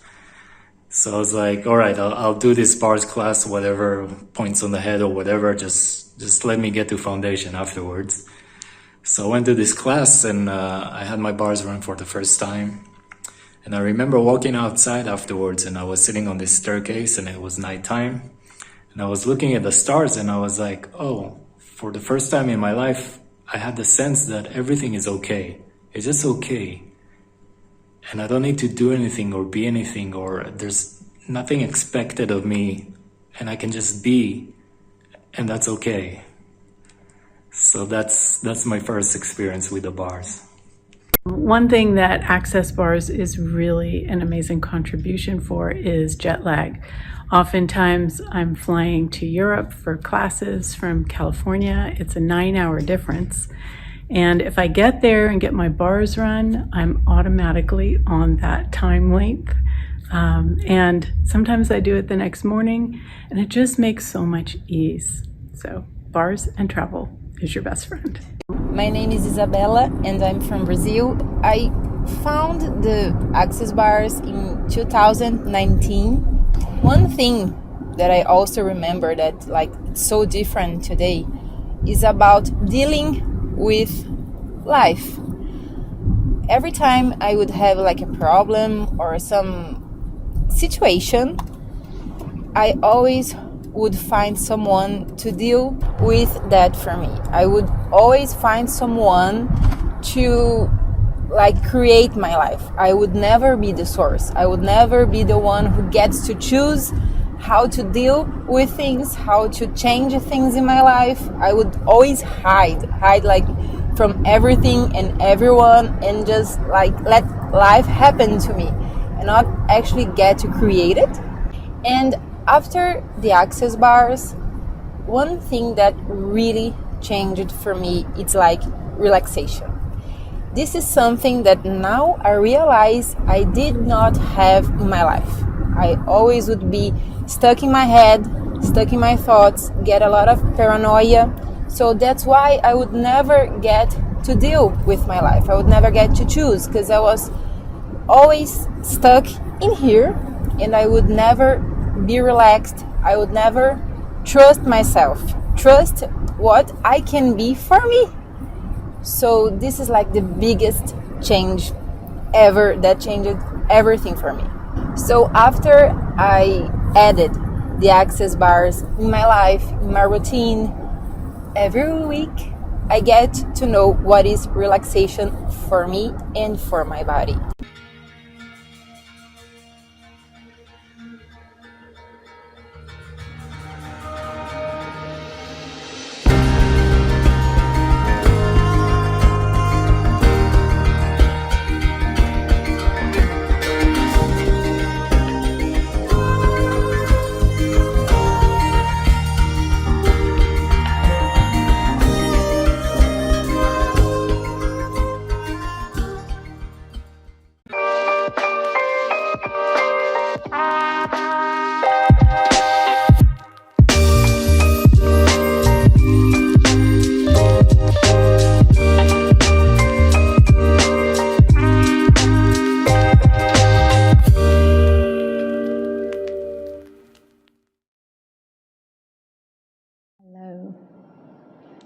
Hi everyone, welcome again for the live broadcast of Global Access Bars Day Year 11. I can't believe it, so many years gone by. I am delighted to be here today from Casal Borgone at the beautiful castle, which is in northern Italy, and I'm going to be speaking with Miss Susanna Mittermeier very shortly.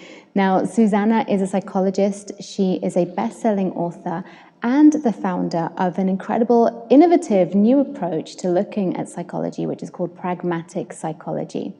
So she has got 4 celebrated and best-selling books, and she is incredible and teaches classes and workshops worldwide. So welcome, Susanna, who is joining us from Austria today. Hi, Susanna. Hello, Diva. Hello, everyone. It's so wonderful to see you. Talking about this topic, which actually has been huge in my life forever, which is, am I crazy? Me too. You know? So, I mean, crazy has got so many connotations to it and so many different perspectives. Where do you begin? And tell us a little bit about how you see crazy, quote unquote, that is different than how most of the world sees it. Yes, that's so true, because crazy has so many ways of looking at it and so many different perspectives. Like for me, crazy is the wonderful crazy we all can be when we don't hide us and what we truly be. And when we are willing to be alive, like so much of what's considered crazy is the aliveness that we are, the different colors that we have showing up as who we truly are. And in a world that is all about being the same, fitting into the norm. And that is something that so many people still have in their world, says, you know, it's a valuable thing to be like other people to be liked. And the inspiration with this day with Access Consciousness, with what all we do is like starting to get the value of you and your uniqueness, and how that is something that moves our world forward to something greater. Because everyone that is willing to be different, they turn on their unique perspective on the world. They see things other people don't see. They get to turn on their creativity. They have ideas that might not be validated by other people. Maybe other people say that's crazy, that's not possible. But if you know what you know, then whatever you have as an idea that might not be able to be heard today could be something that changes our world tomorrow. And after that, and after that. So that's a very different perspective on being crazy. Crazy as a possibility. And then we live in a world that has a totally different viewpoint on what crazy is. Like in this world, being crazy is when you see what is. You know, it's like crazy is when you don't agree to other people's stupidities. When you are aware of what's going on, when you don't just buy the concept of whatever is going in the world as the only reality. And the question is that really crazy and insane? Yeah. Or is that actually brilliant?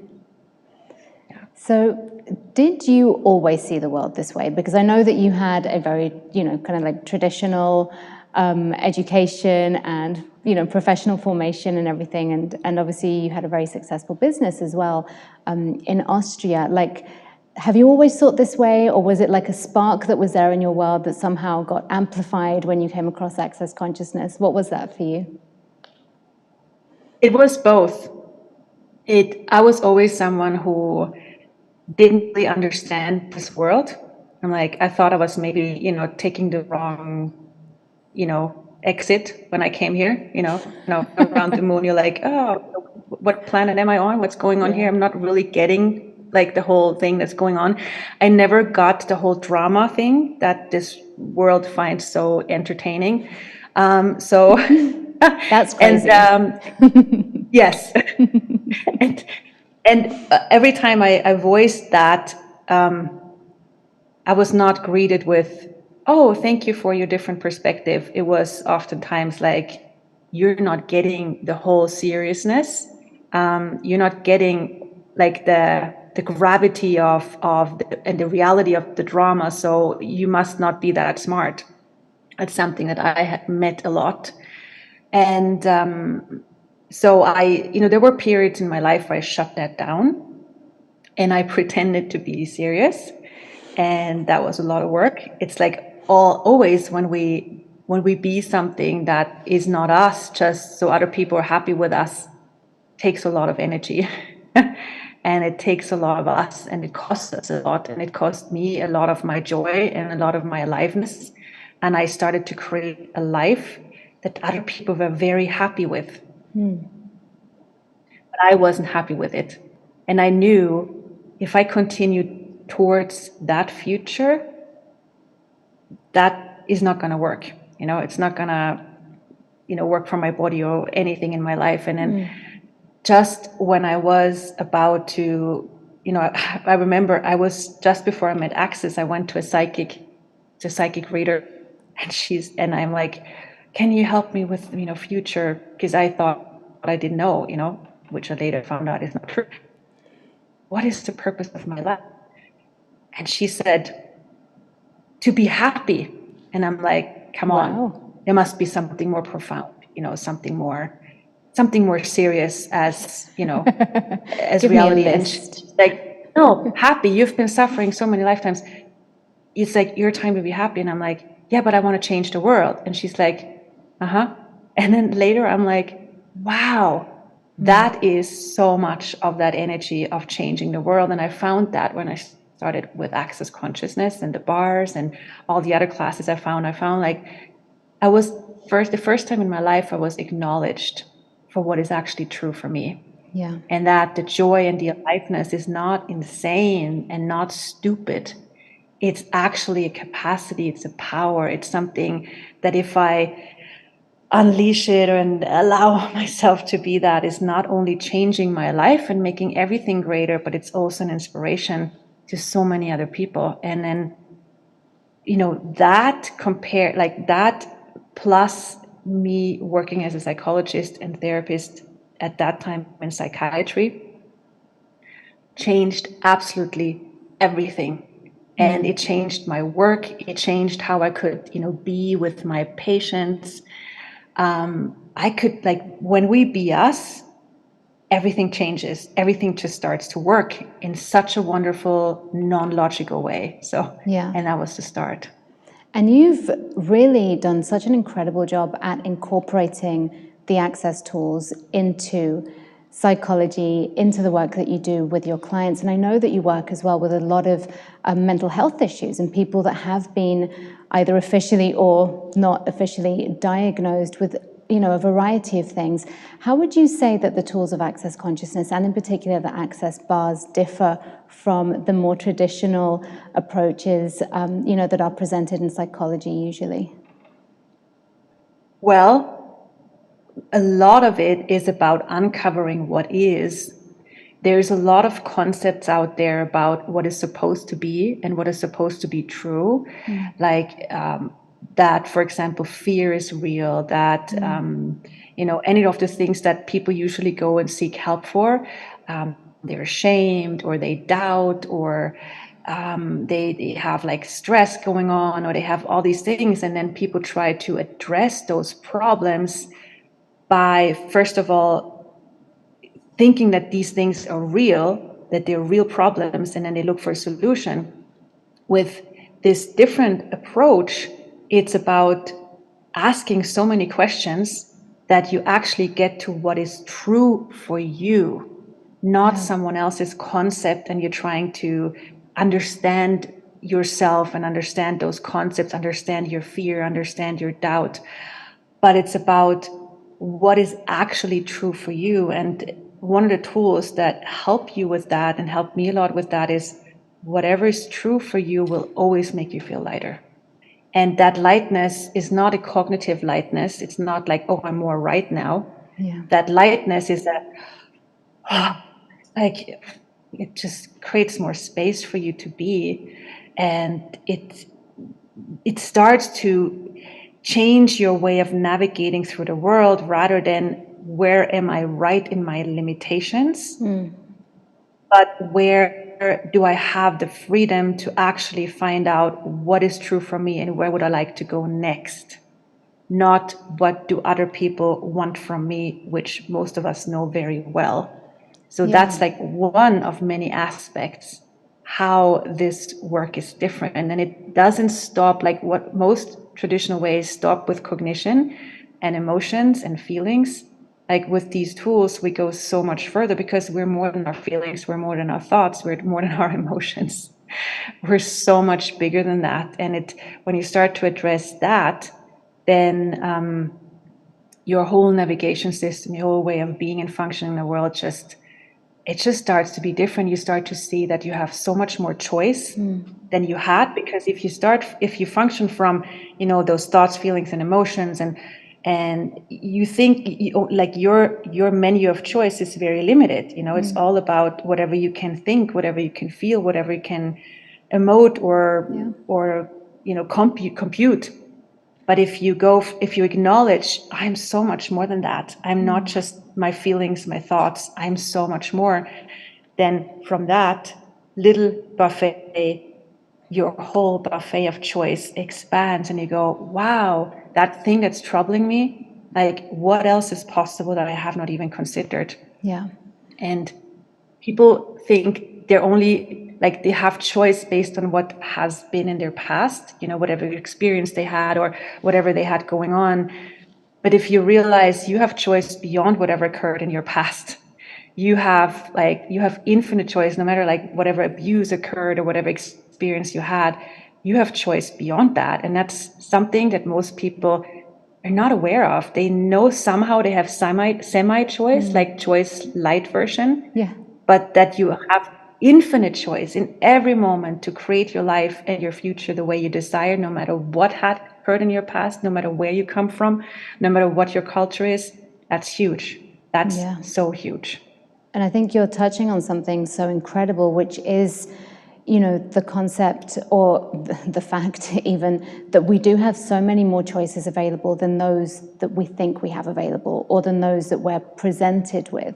Even as you were mentioning, like we so often will go to our thoughts, feelings and emotions and trying to figure things out or feel things in a different way.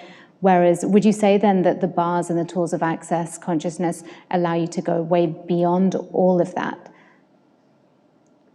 Yes, definitely. Absolutely. Because first of all, even becoming aware that your thoughts are like not yours, and even realizing that it doesn't have to be that way. But for most people, it's like they're troubled by their monkey mind, by reactions, by thoughts, by, something occurs, and then it's supposedly normal to react to everything. And if you don't react, that's not normal. So even realizing, wait a second, I'm living in a world where I'm supposed to react to everything. It's expected of me to react because that makes me a normal human being. And to realize, wait a second, is that even true for me? Is that what I call being a normal person? Or would I be willing to be different? Would I be willing to consider it so crazy that I have ease in the face of absolutely everything? That I have peace with absolutely everything? And it's like one of the tools that are so helpful with that is the Access Consciousness mantra, where it's like all of life comes to you with ease and joy and glory, not just the wonderful stuff, but also when someone is angry with you or someone judges you, even that is something that you can profit from. Even that is something that you can gain awareness from. Even that is something you can receive. And it's like, imagine you walk through the world where you know nothing and no one can make you smaller or make you less or make you cave in unless you let them. Like, wow, like how different would you walk through the world? And would you be willing to do that? Yeah, and how empowering as well, because that's completely different. We're so used to putting like the power or the strength of us outside of us rather than knowing that we can have that change ourselves. So let me ask you, because I know you've worked with thousands of people all over the world. Do you have like one particular story or perhaps an experience that has really stuck with you with the access bars and how they've managed to change something for one of your clients? Oh gosh, so many different ones. Well, I mean, I gotta say, when I worked in psychiatry and I met people with very many different diagnoses, like everything from depression, anxiety, personality disorders, ADHD, OCD, autism, like really so many different ones. And I gotta say, like, generally with all of them, changing my perspective, what I started to see that whatever is called like something that needs to be fixed, because that's how people like start out, like, here's this person, fix them. And like what I started to do is like, is there something to fix? Because with these tools you start to question absolutely everything. Yeah. And when you realize, well, that's actually not a question, like, fix this person. It's actually already a point of view that this person is broken. What if this person is not broken? What if it's actually like everything is the opposite of what it appears to be, which is one of the tools we use in Access Consciousness, the crazy phrase, like everything is the opposite of what it appears to be and nothing is the opposite of what it appears to be. And I started to apply that and I realized, wow, like what these people out there call, let's say, for example, what's it called? Diagnosis XYZ is like, I started to see that it's actually an award of difference. It's like, it's where someone says you don't fit the norm. And it's actually something we could start to celebrate. whenever someone says you don't fit the norm, it's something you can celebrate. And with that perspective, like working with people with different diagnoses, like there was so many people, where you ask for one example, like there was one lady who was so extremely depressed that, you know, people tried everything with her. You know, I was supposed to do psychotherapy with her, and, you know, someone who's so depressed that they don't talk, how do you do, you know, verbal therapy? And they did very many things with her. And then I asked my boss if I could, you know, do the bars with her and use some of the tools. And she said, do whatever, because we don't know what to do anymore. And so I gave her a bar session, and I didn't expect anything, which is the best way of starting. You just put your hands, you know, wherever they're supposed to be with the bars, and then you just let it be, you know. And it was so magical. So she got up after the session and she talked, which was like even that a miracle. And she said, you know what? I became aware of so much that I didn't want to talk about, that I thought I should keep a secret. And that was the start of us being able to do therapy again, you know. And of course, I added the tools and everything. But there's so many miracles that show up, like working with people with PTSD that come from war zones and running their bars and using different tools. And they start to like to be able to have a life that they like, you know, that they enjoy. And that just is so, so wonderful. And then people who think that they're totally like broken and the outcast because they have whatever label, realizing that not fitting the norm is something that they can use as a capacity, as a resource, as something that they can explore and start to have the joy with that. So, I mean, that's just so wonderful. That's incredible. And that's one of many, many all over the world as well, you know, people that have had access to these tools and will do as well in the future. And so I know we're going to wrap up soon, but I did want to ask you one thing, which I know is a question that I always had since I was a child, which is, am I crazy? If somebody thinks they're crazy or they've been told they're crazy, what would you say to them? I love that question. And there's like, when you ask yourself, am I crazy? I mean, it's like, what if you explore the joy of that rather than looking at, okay, am I crazy from, is it okay to be crazy? Is it not okay to be crazy? Is it right? Is it good? Is it from the judge of it? You actually start to see it from the possibility, from the playful space of, what am I bringing to the world? And, you know, joy of maybe the world is not, you know, willing to deal with your amazing craziness. Yeah. But what if you enjoy that? What if it's okay that you don't know what you enjoy that? Thank you. Thank you so much, Susanna. You are wonderful. And thank you, everybody watching. We'll see you very, very soon.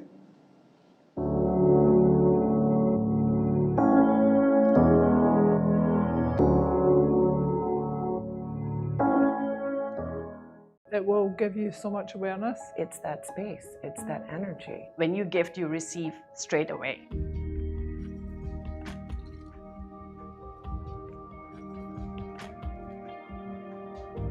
I think one of the most fun things, especially running bars, which is one of my favorite things to do. I love to run other people's bars. But I think the first thing that caught me off guard so much was how some people will just go into this deep rest. But the ones that I love are I've had sessions where people laugh hysterically for 90 straight minutes to the point where their body is hurting.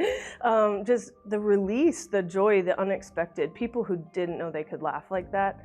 And they don't even have necessarily like the context of what they're laughing about. Just a dynamic release and a freedom to be. Becoming a bars practitioner is just such a gift. When I have people come to my house and receive bars for the first time, it's just an amazing experience. They come in sort of nervous and contracted or, you know, just not knowing what's going on.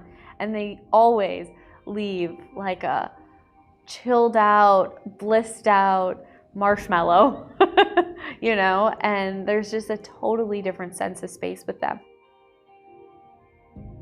That space lasts for the rest of their life and keeps going. And so for me to be able to contribute that to somebody is just, I mean, what better, for me, what better career choice or what better way to, you know, earn a living is to give somebody a total shift in energy that's going to last forever. It will give you so much awareness, and it is very pleasurable watching people change and running other people's bars. It's just been astounding to me what's changed in their lives. Like, miraculous things. A lot of people say, I don't find anybody to run my bars. I'm like, but how about running other people's bars? That's a good way of gifting and receiving. So when I don't find anybody else to run my bars, I run people's bars, and that's how I receive. So receiving and gifting is not from this reality. When you gift, you receive straight away. There's no gap there. It's this flow back and forth. And so I actually get more energized after I've run bars for 6 hours than I would doing my thing and walking for 6 hours. So it's that space, it's that energy, it's the symbiotic kind of relationship back and forth with no matter what body is on the table. Such a gift. To anyone that's looking to become a practitioner, I would say, like, being a practitioner of bars or body processes or anything that Access offers as a tool, what if you could add that to your business, whatever that is? So for an example, with medicine, with my patients, I've added that in such a dynamic way without even like telling people what it was, but just like, oh, can I touch your head? Or like, can I do this weird thing that I've just been doing?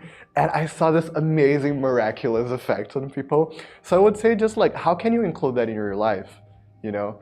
And what if that can contribute to your business, whatever it is, in dynamic ways? And what if you can create a business out of it? Because that's what I did. Like back when I discovered bars, I didn't really have a business that I made money from, but I just started like offering sessions to people. I got to make money for myself for the first time. And that was such a big leap for me, you know? Being a practitioner gave me the space of like, I can really have my financial reality in such a more dynamic way. It's a beautiful way of connecting with people, I would say. Go ahead, get your bars run as much as possible. If not, then just gift. That's receiving too.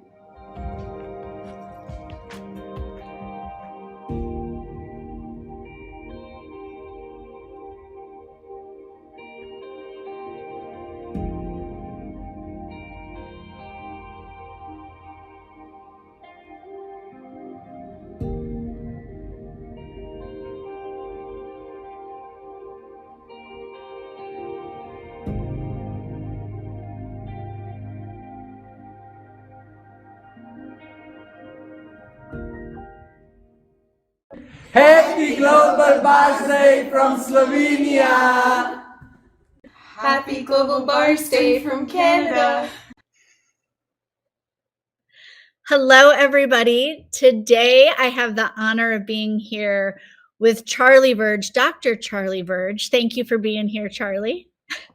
Thank you, Emily. Thanks for inviting me. Of course. So can you tell us, everyone watching, like, what is your profession? Like, what area have you been working in for most of your life in psychotherapy and psychology? Thanks, Emily. Actually, I feel blessed. I've had a profession that I really love doing, and I've been a licensed psychologist for 50 years. I've had the total pleasure and honor of, working with amazing people over that time period, and I've had the honor of teaching in some very wonderful places, including the Massachusetts School of Professional Psychology, Harvard Medical School, and several others around the country. Wow. So you've been doing this a while. And now, here we are chatting about something called Access Bars. And what have you seen that's different, like very different between psychotherapy and what you've had all these years of training in and working with amazing people, and access bars? Like, what are they? How are they different? What have you seen? Yeah, thanks for that question, because I think it's a really important place to begin. Is that what bars offers is something so different than what therapy offers. And there's some amazing therapeutic approaches out there, and they're actually getting better all the time. When I came into the field, they were very limited in terms of what they looked at. Because when I came into the field, most of what was available was dealing with cognitive psychology, or dealing with thoughts, Yep. or dealing with feelings that thoughts produces. And so it was mostly based in the whole world of thoughts and feelings. And as therapy has progressed more and more, what is incorporated now in a lot of therapy is other techniques like mindfulness or yoga approaches or other things that produce a state of peace, a state of calm that you actually can't find in the mind and the emotions.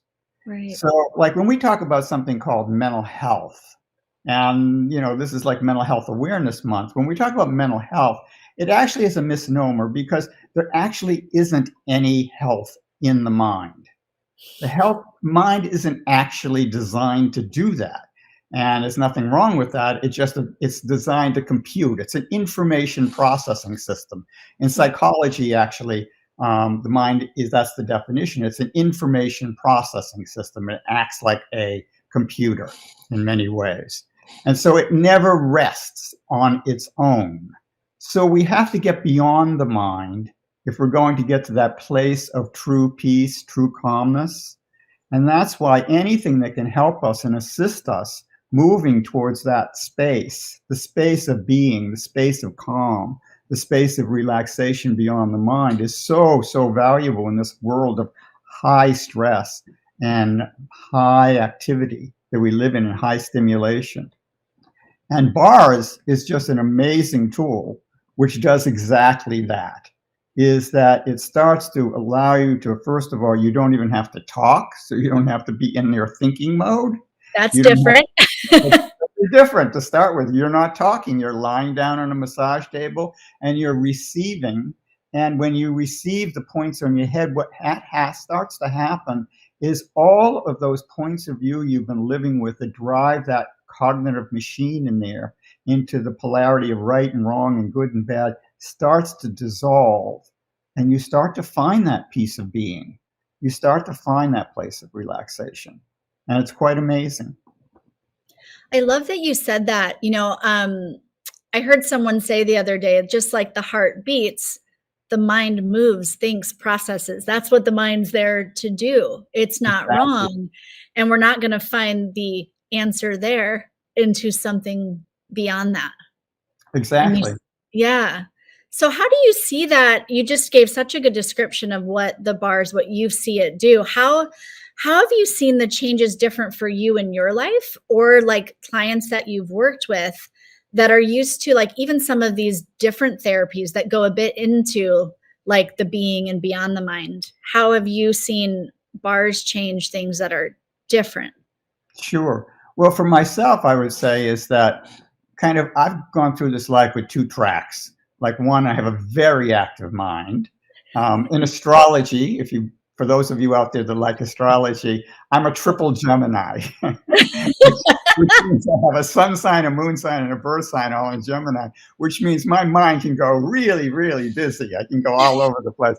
And it was very useful to have that mind when I was young, because I loved learning and I loved studying things. So I studied everything out there that was studying, but also it was hard for me sometimes to rest that mind, to find peace of mind. So I started meditation very early on in my life. But when I came to bars, I found something even beyond what meditation gives you. Because in a lot of meditation, what you're still doing is observing your thoughts and feelings. So you're still connected to it. You're like close to them. Yeah. But the space that I received the first time I remember I did bars was a space beyond that. I was like, oh my, there's this space of total quiet where my mind no longer was active. And that is something really, really beautiful. That's a beautiful space. And I've seen it in clients I've worked with, is that when I work with them with the bars, is that they can enter into this space of being that they've never touched into before. Just the other week, I was working with a client who has a diagnosis of bipolar disorder, and she's a lovely, lovely person and very accomplished person in this world, but she's driven by that polarity of bipolar. And we did bars for, I think it was about 45 minutes, and she got up off the table. The session wasn't through, and she said, "This is more relaxed than I've ever been in my whole life." And I mean, that's just breathtaking. When you hear those sort of things, when clients say those sort of things, your heart moves and says, wow. Wow. And, I'm sure you too, because you do a lot of bars and you get those kind of comments. Yeah, where you people do. have tried all other kinds of techniques, and something about the bars allows them now that space of being, that space of true calm and peace that they've never had before. Thank you so much for putting it so eloquently and so succinctly, and for being on here, because it's wonderful to talk with someone that you've had 50 years in this field of therapy, and to really see, hey, I found something that gives what I've known is possible to yourself and then to the clients that you work with. It really is something so different. And like you said, we just want to, hey, this is out here. And for those people that have been looking for that space and peace, it's like after 45 minutes, when you hear things like that they've never had it in their whole life, it's like maybe the gift of trying that. It's amazing. And Emily, just piggybacking on that, what I would like to say to people out there is, there's so many people who've tried so many things that have not really helped them. Yeah. And that they get frustrated. Now, I've worked with so many people over time who've come to me after having many different forms of therapy. And what I want to say to people out there is never give up. Never give up hope on yourself. That if you don't give up on hope, hope doesn't give up on you. It will find you and it will work with you. If you have the point of view that there must be something out there that will help you, it will. Keep asking, keep receiving, and try bars. If you haven't tried it, give it a chance and see if that might help you. Thank you so much, Charlie. Thank you so much for being here. Thank you.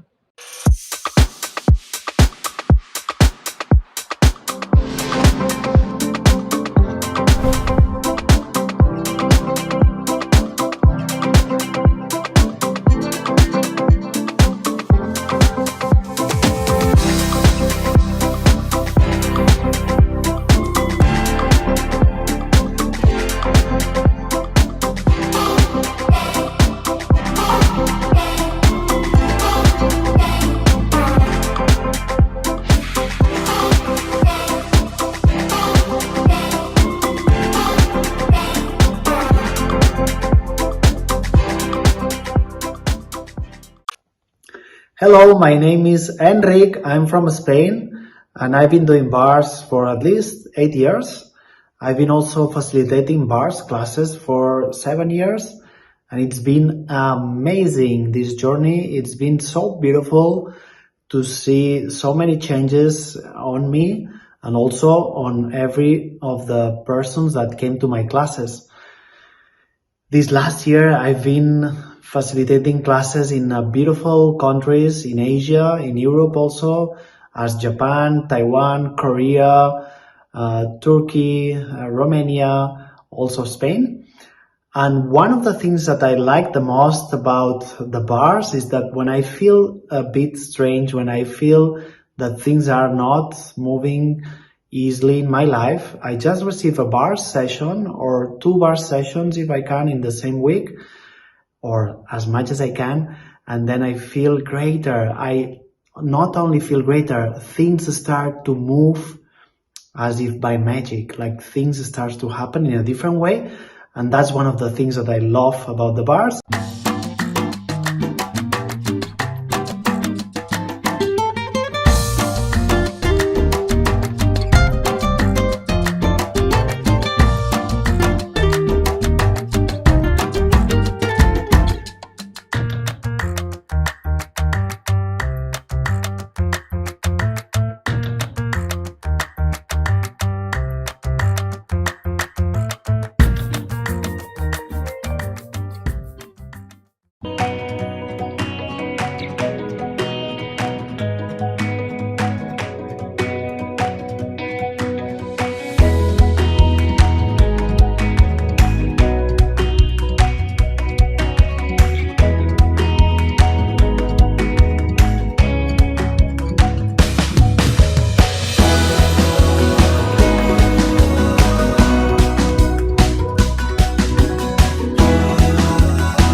Hi there, my name is Georgia Watson, and now I'm a bars facilitator, and I use bars in my weekly life, sometimes even daily life if I'm very lucky. And I just wanted to talk a little bit about my first time getting my bars run. I actually was pretty worried and concerned about getting my bars run. I was in a state where most mornings I'd wake up feeling anxious and just kind of like a sense of like uncertainty, kind of like, like that. And I knew there was something else. I knew there was something else possible. And I tried a lot of meditation and different techniques to help relax into being alive. Like, it's okay. But I would tell myself this and it wouldn't really get anywhere. And the first time I got my bars run, it was like, I was really worried that something was happening to me. Like, I tried to protect myself. I tried to put like a shield around me. And what I realized is it wasn't just about the bars that I was doing that. I was doing that in my life every day. I was looking out for like what I needed to defend against, what I needed to protect myself against. And I wasn't really actively being on this beautiful planet, living this life that's such a gift to wake up daily and have as like a present. And after I started getting my bars run, this anxiety that was underlying every day of my life started to melt away. This worry that I had started to melt away. And I started to really live more actively. And it felt good to be in my life. Like, it was so different, to be here and to like it. It was just like, whoa, this is really bizarre. And that was 11 years ago, actually. And I'll never forget or never take for granted the gift that bars is and has been in my life. I use it when I'm cranky. I use it when things, get frustrating in life. I use it in my relationship. I use it just to give myself a gift. And every single day of my life has been greater since starting to run the bars. And that's just such an incredible thing. There are just such few things out there that give so much. And I am pretty committed at this point to make sure that I give myself that gift, because it returns in dividends any time and any effort that I put into either getting my own bars run or running somebody else's is just absolutely miraculous. One thing I love about the bars is that from that space of relaxation, so much more can be created, and it's never, ever what I imagine it's going to be. So one of my favorite questions about the bars is, what can be created from the space of total relaxation? Because from that space, I always become aware of things that I was never willing to see before, and creating things or writing or knowing where to be and when to be there becomes so much easier. Happy Access Bars Day from Oman!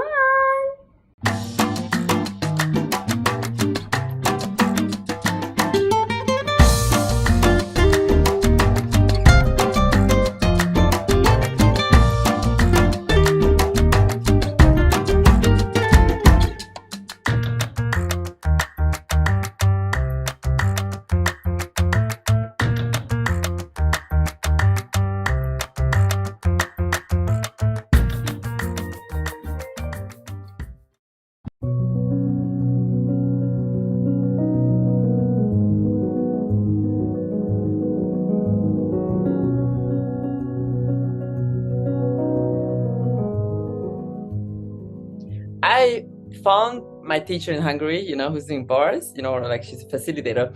I just started, my friend recommended me her videos, and I was like, I like what she's about. So I started listening and like taking online classes, right? Like for 2 years. And then I happened to be in Hungary, and I was like, Access Bars class. I was like, okay, I'm going to check it out. So I took this class last year in January, and it blew my mind. I was like, what is this? Like, I'm very adventurous. Like, I like to try new things and, like experiment with things and methods. And like, I did everything: meditation, theta healing, beta healing, karma healing, like everything. So then I'm at this class in Hungary, and I was like, this is super cool. And then a few months goes by, and And so I've been connected with Anna Chiara from Italy, from Protection for Kids, which is a nonprofit organization in Italy. So I've been in touch with her, and you know, we were planning to do something, but there was not like a goal, like this is, you know, we're just like, you know, let's do something together. So she reached out to me and she's like, hey, I'm going to Kathmandu, to Nepal, you know, on this humanitarian mission. Would you like to join? And I was like, yeah, I would love to go. You know, I'm like, yeah.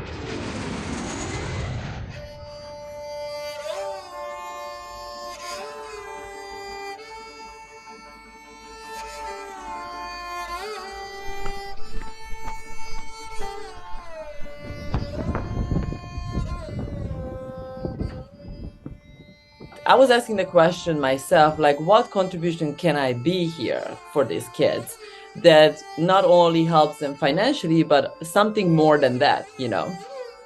And then I was like, you know, because I've been doing access bars, you know, and trading. And I was like, I wonder if I could take this technique to the kids, you know?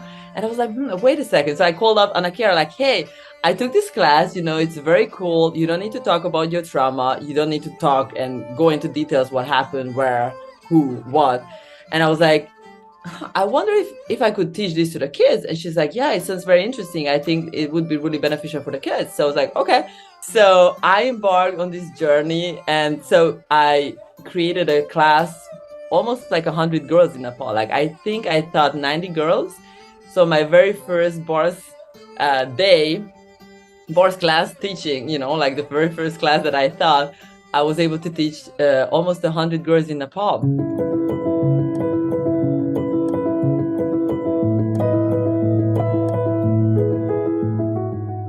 Where we were, it's called Chori, which means daughter in Nepalese. So this center is a Nepalese organization. And what they do is they provide long-term help for each and every girl who is at the center. So there are a couple of different types of cases. One of them, sexual abuse in the family. So I met a girl who was abused by her father at 13, 14, several times. And you know, she got into Chori, and they told her, you have rights, you can do something about this. So she ended up, you know, the father is now in jail, and she ended up at Chori, and they are helping her to recover from the trauma, emotional trauma, physical trauma, and help her finish school. So that's one case. And they also have a lot of human trafficking happening in Nepal. The human trafficking industry is a crazy big industry. It's bigger than drugs. It's a $2 billion industry. And recently there was a movie, Sound of Freedom, that came out and talks about what really happened with this boy and girl.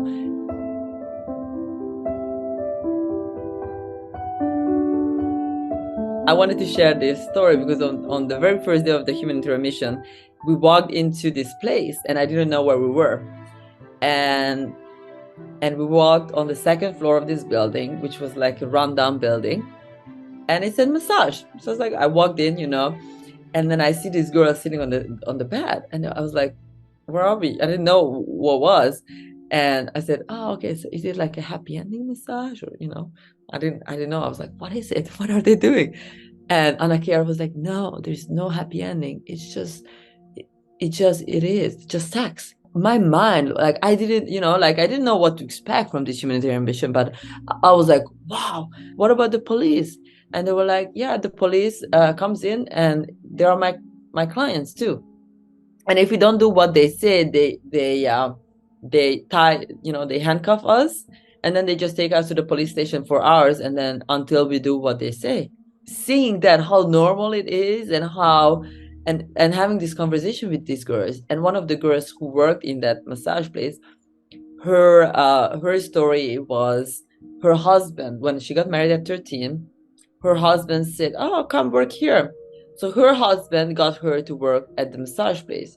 And I was like, your husband is telling you to work here? She's like, yeah, and now, you know, after 2 years, he left me for a younger girl, and now I'm all by myself, and I have a brother who's addicted to drugs, and then I have another I have my mother who I'm taking care of, and then I have another little sister. So I'm taking care of the family. And I was like, so do they know that this is what you do? And she's like, no, they live in the village, in the rural area of Nepal.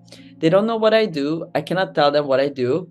And I can't get out of this because if I get out, my whole family will collapse.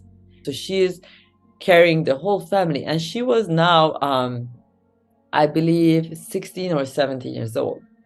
So I had a conversation with her and I was like, so what, so like, what can we do, and that actually one of that conversations sparked me the idea of creating this access bars business, because she doesn't have 3 months to become to take a training in bakery or, stitching clothes.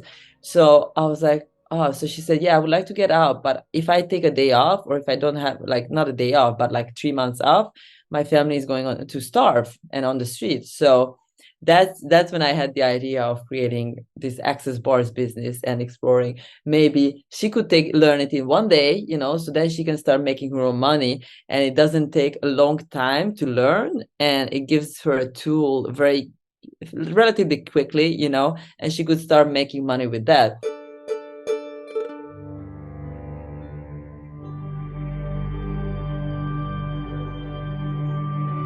It was a beautiful moment when I saw these girls. Most of them were very shy, very kind of like beautiful little girls, like 13, 14, 15, 16, very young girls. And when I saw their faces, after like 10 minutes in the bars, and they were just melting down, and some of the girls fall asleep. And I was like, oh my God, like this moment, I was like, thank God I pursued this, and I'm crazy enough to do something like that. And I was like, oh, like this is birth for me, like this feeling, like just seeing them relax for the first time in like a long time. It was so moving.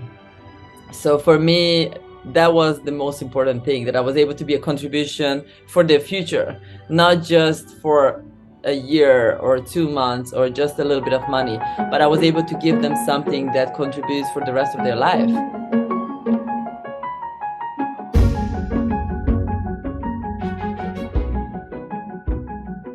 I feel like when I did access bars on them and when I taught them the technique, it was really like they were just like absorbing the knowledge, they were just like hungry for it, So I feel for me, to share access bars, the beauty of access bars with people who are really like ready to change their lives, and give them the tools so they can fly. I think those sparks in the world, in the most needed places, where they don't have the education, the money, or they don't have the need, but they have the will to change. I think those sparks, when you spread the sparks in the world and light them on fire, I think that's a really cool thing to do. So I'm very inspired to do that. Yeah.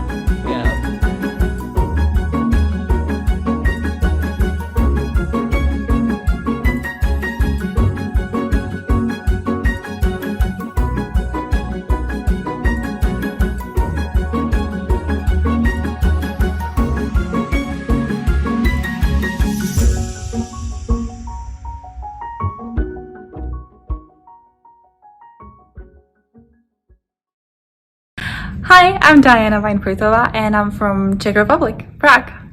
Well, what bars can change in the world? What if world could be full of people asking questions instead of being in conclusions and inside of their minds?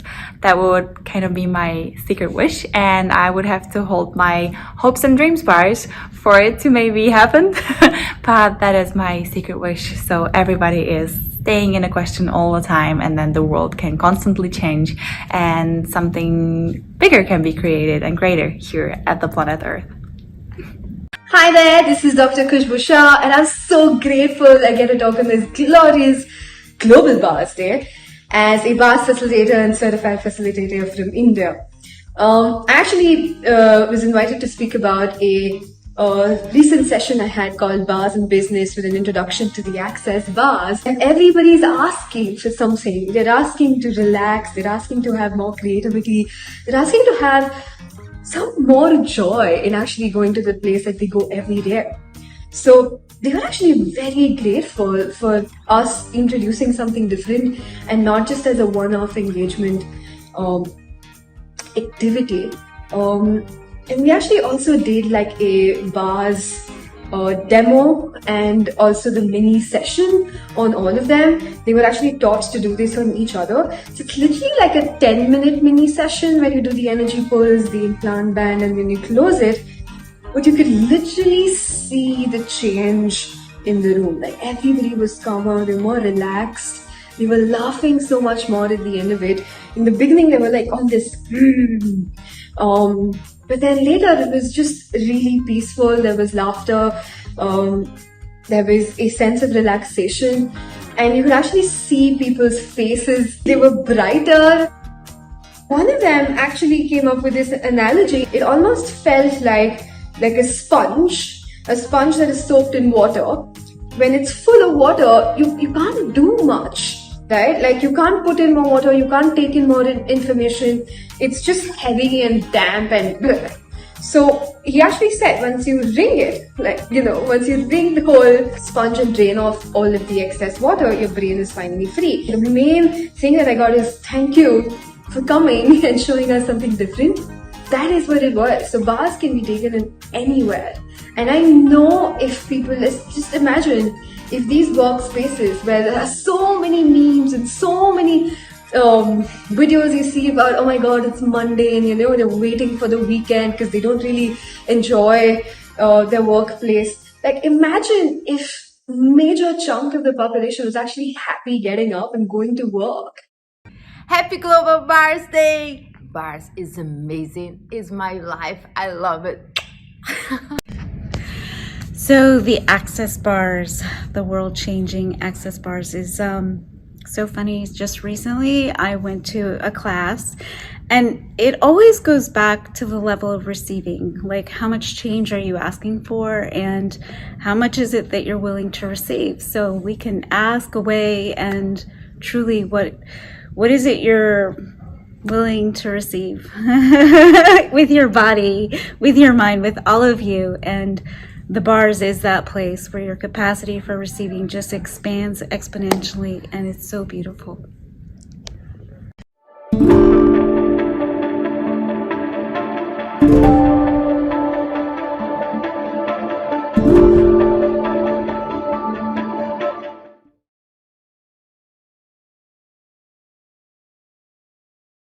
My house is chaotic. We have a little dog, and there's 7 young people with all of their friends, and we have a code door, and I probably should change it because there's that many people that are in the house all the time, and we do bars.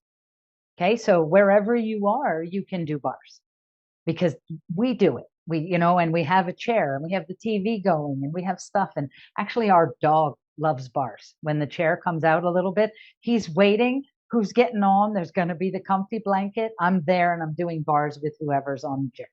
And our kids who are not super fond of the dog, absolutely let them do bars with them.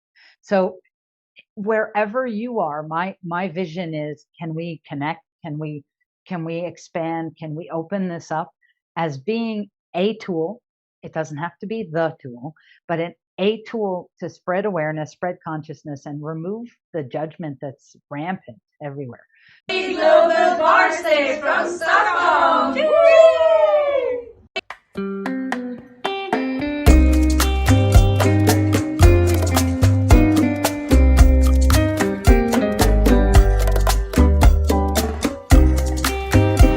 Hola, Colombia. Hola, queridos amigos. Ya falta poco para mi viaje a Colombia. Hola, hello everyone in Colombia.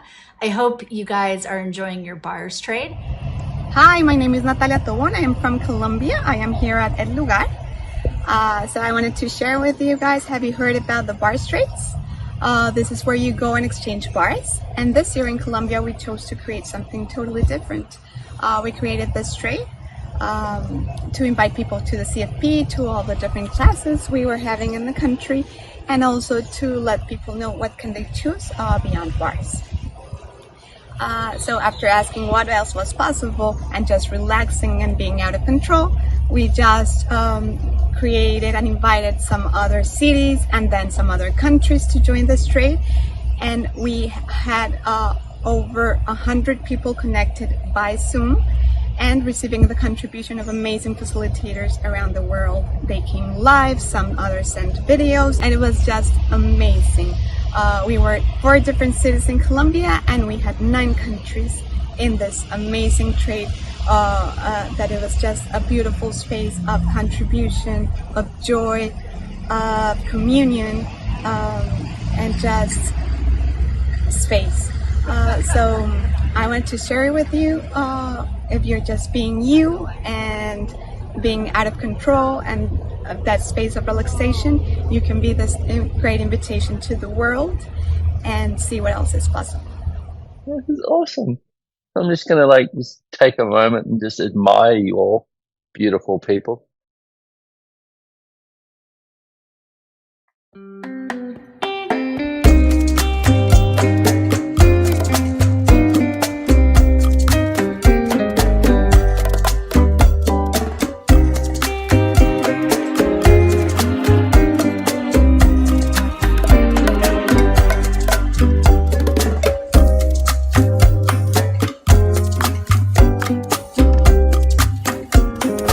Cuánto más es posible para cada uno de nosotros.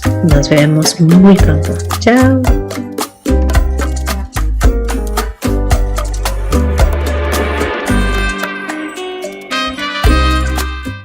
From New York City to Austin and beyond. I'm so silly. Happy Global Bars Day, everybody.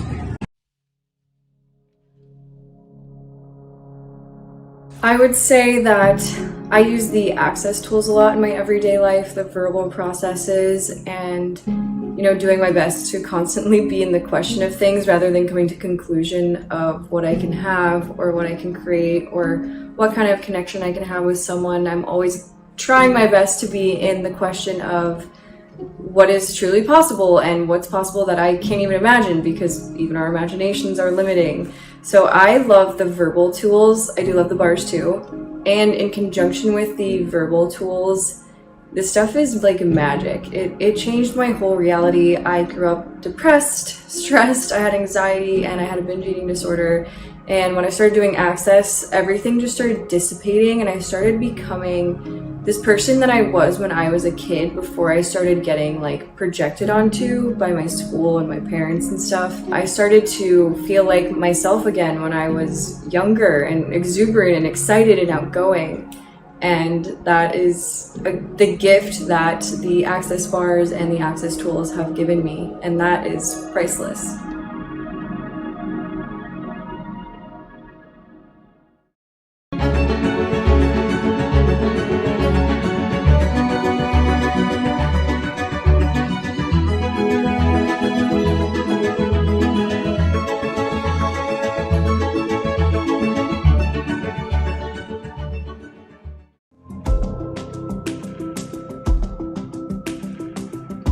So I'm from South Africa, and I'm from a small farming community in a place called Hilton in KwaZulu-Natal in South Africa.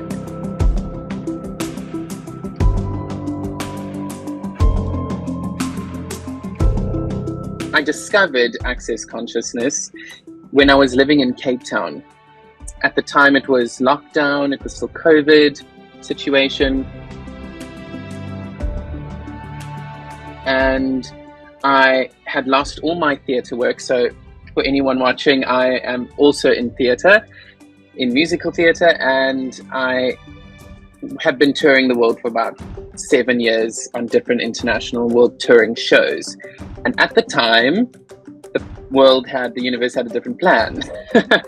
So all that work for me paused, and I needed another possibility. It was actually a really good time for me because I was doing a lot of internal exploration of myself. And this friend of mine, Deb, she sent me this flyer, and on it was an Access Bars class, 1 day practitioner training class with Jenny Watkins. And I read the pamphlet and I was like, this is too good to be true. How can you learn all of this in 1 day experience all of this in one day, be qualified, be trained, and everything that Access Bars is exactly what I was looking for. So I was like, I'm in, let's go. And arrived, had no idea what to expect, and that day changed my life. Hello, Access Bars.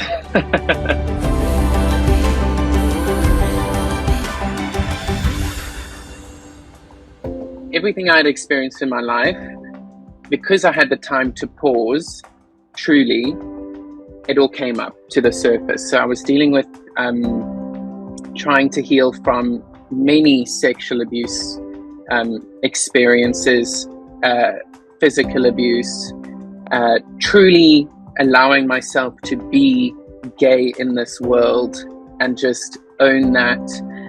I've done a lot of therapy, and for anyone going to therapy, it's important.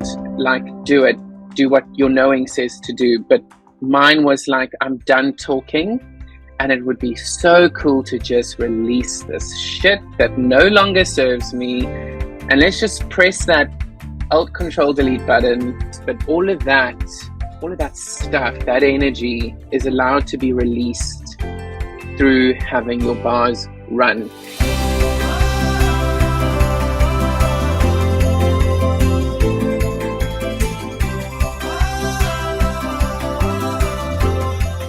So the question is, how has Access Bars and Access Consciousness and all the classes that I have taken changed the way I be in the entertainment industry worldwide, and particularly here in London? And it's really worked. First answer. The first change was the bars was from an energetic point of view, helping me be more of me. I was showing up to auditions more confidently. I was singing more confidently. I was singing more freely, actually. When I was able to get acting work or a script, I would really be able to connect truthfully, energetically, and authentically to that character, to those words, and go, okay, how does that be in my body? And I always said it's not double acting, because up until before I was able to really start my journey on healing my body and myself, I always felt like I was double acting. So whether that be I was trying to hide the fact of who I was and then trying to act a role on top of that, it was like, it's too much. It was like double acting the whole time. All this trauma, having sexual abuse, all of this is hidden under the surface. I'm not trying to show the world truly who I am, and now I've got to act and be a character on top of that. It's like a sandwich. It's way too much. So what was so beautiful is when that layer melted away, I could just go, hi character, who are you? Ask some questions. How would you like to be?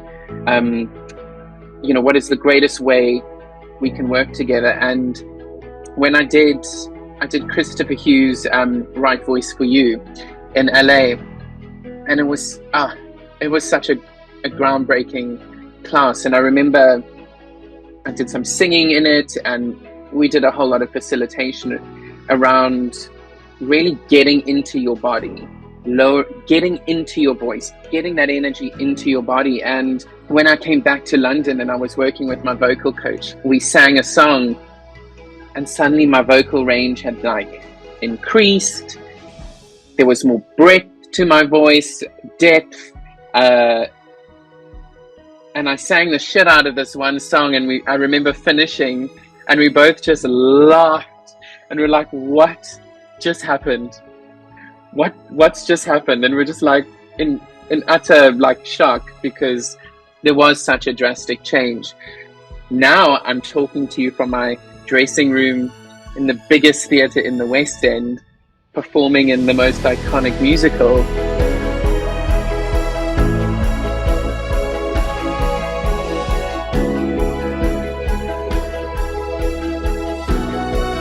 The more my bars were run, the more body processes that I did, all the work, it all is a contribution, and it just helps release everything so that you can be a beautiful canvas, a blank canvas for when you're doing other work in the arts, which is so great.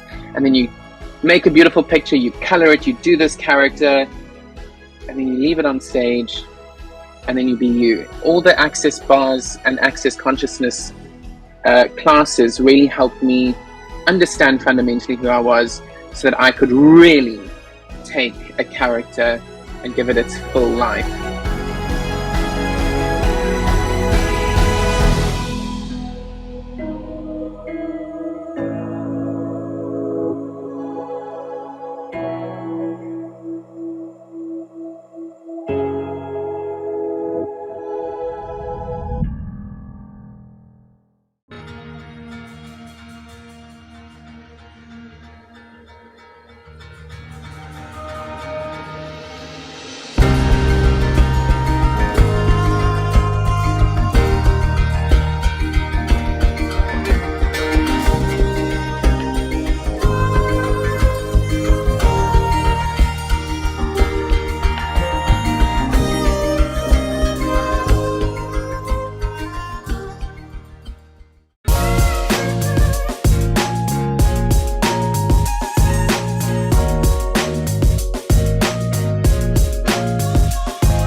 Yes. Hello, everybody. We had a bit of a musical, soundless interlude, but sound is working again, thanks to the amazing team here. I am so curious what we can talk about when we look at giving up self-judgment. Now, when I heard that you could do that, was during an Access Consciousness class, and I was like, what? Not living in self-judgment. How? And some of you might think that now, giving up self-judgment, well, I can't do that. And the beautiful thing with Access Consciousness is that we get tools that we actually can start to live in a completely different way.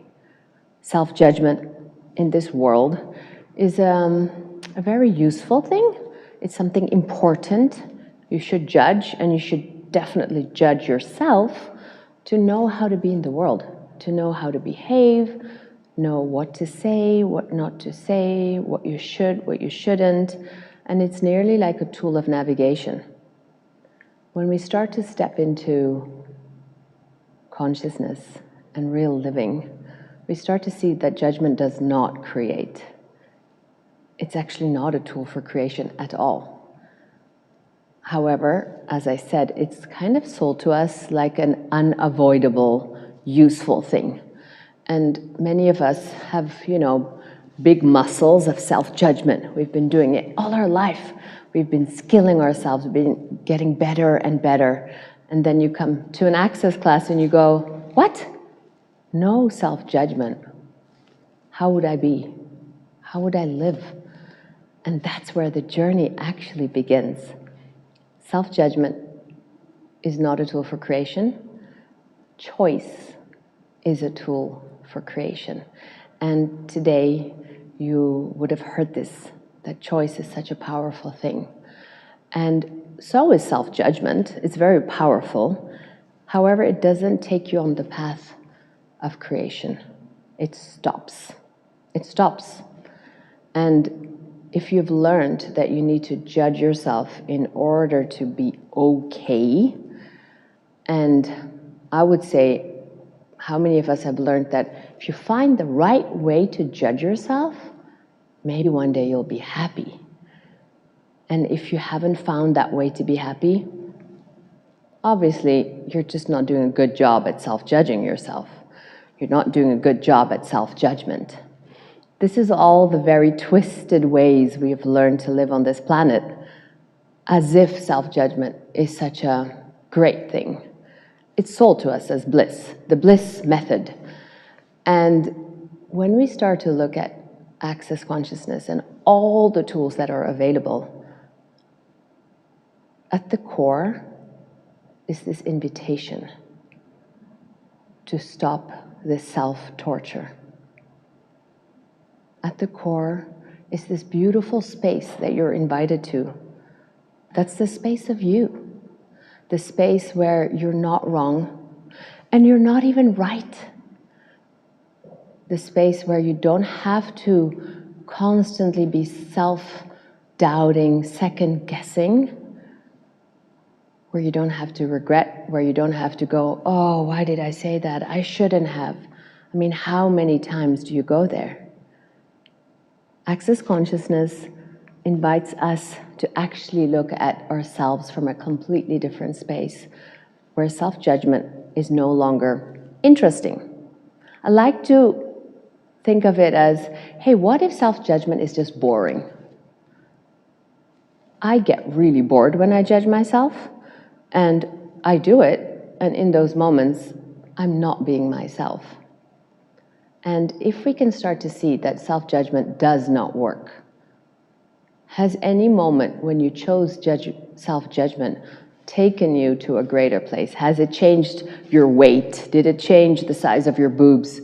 Did it change your length? Did it change the way people liked or disliked you? Did it change anything except that you felt worse?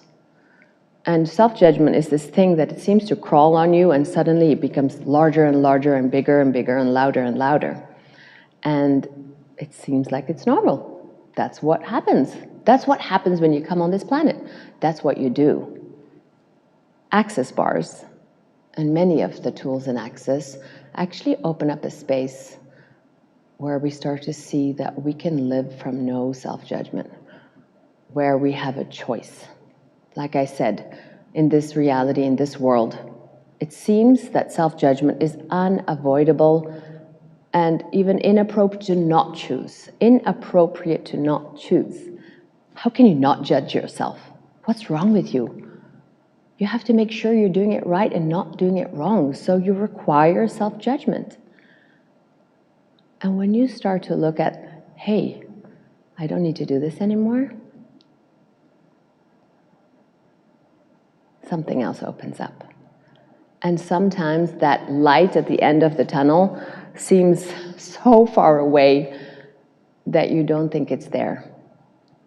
And then you go lie on a table and you get your bars run, and all that noise starts to dissipate.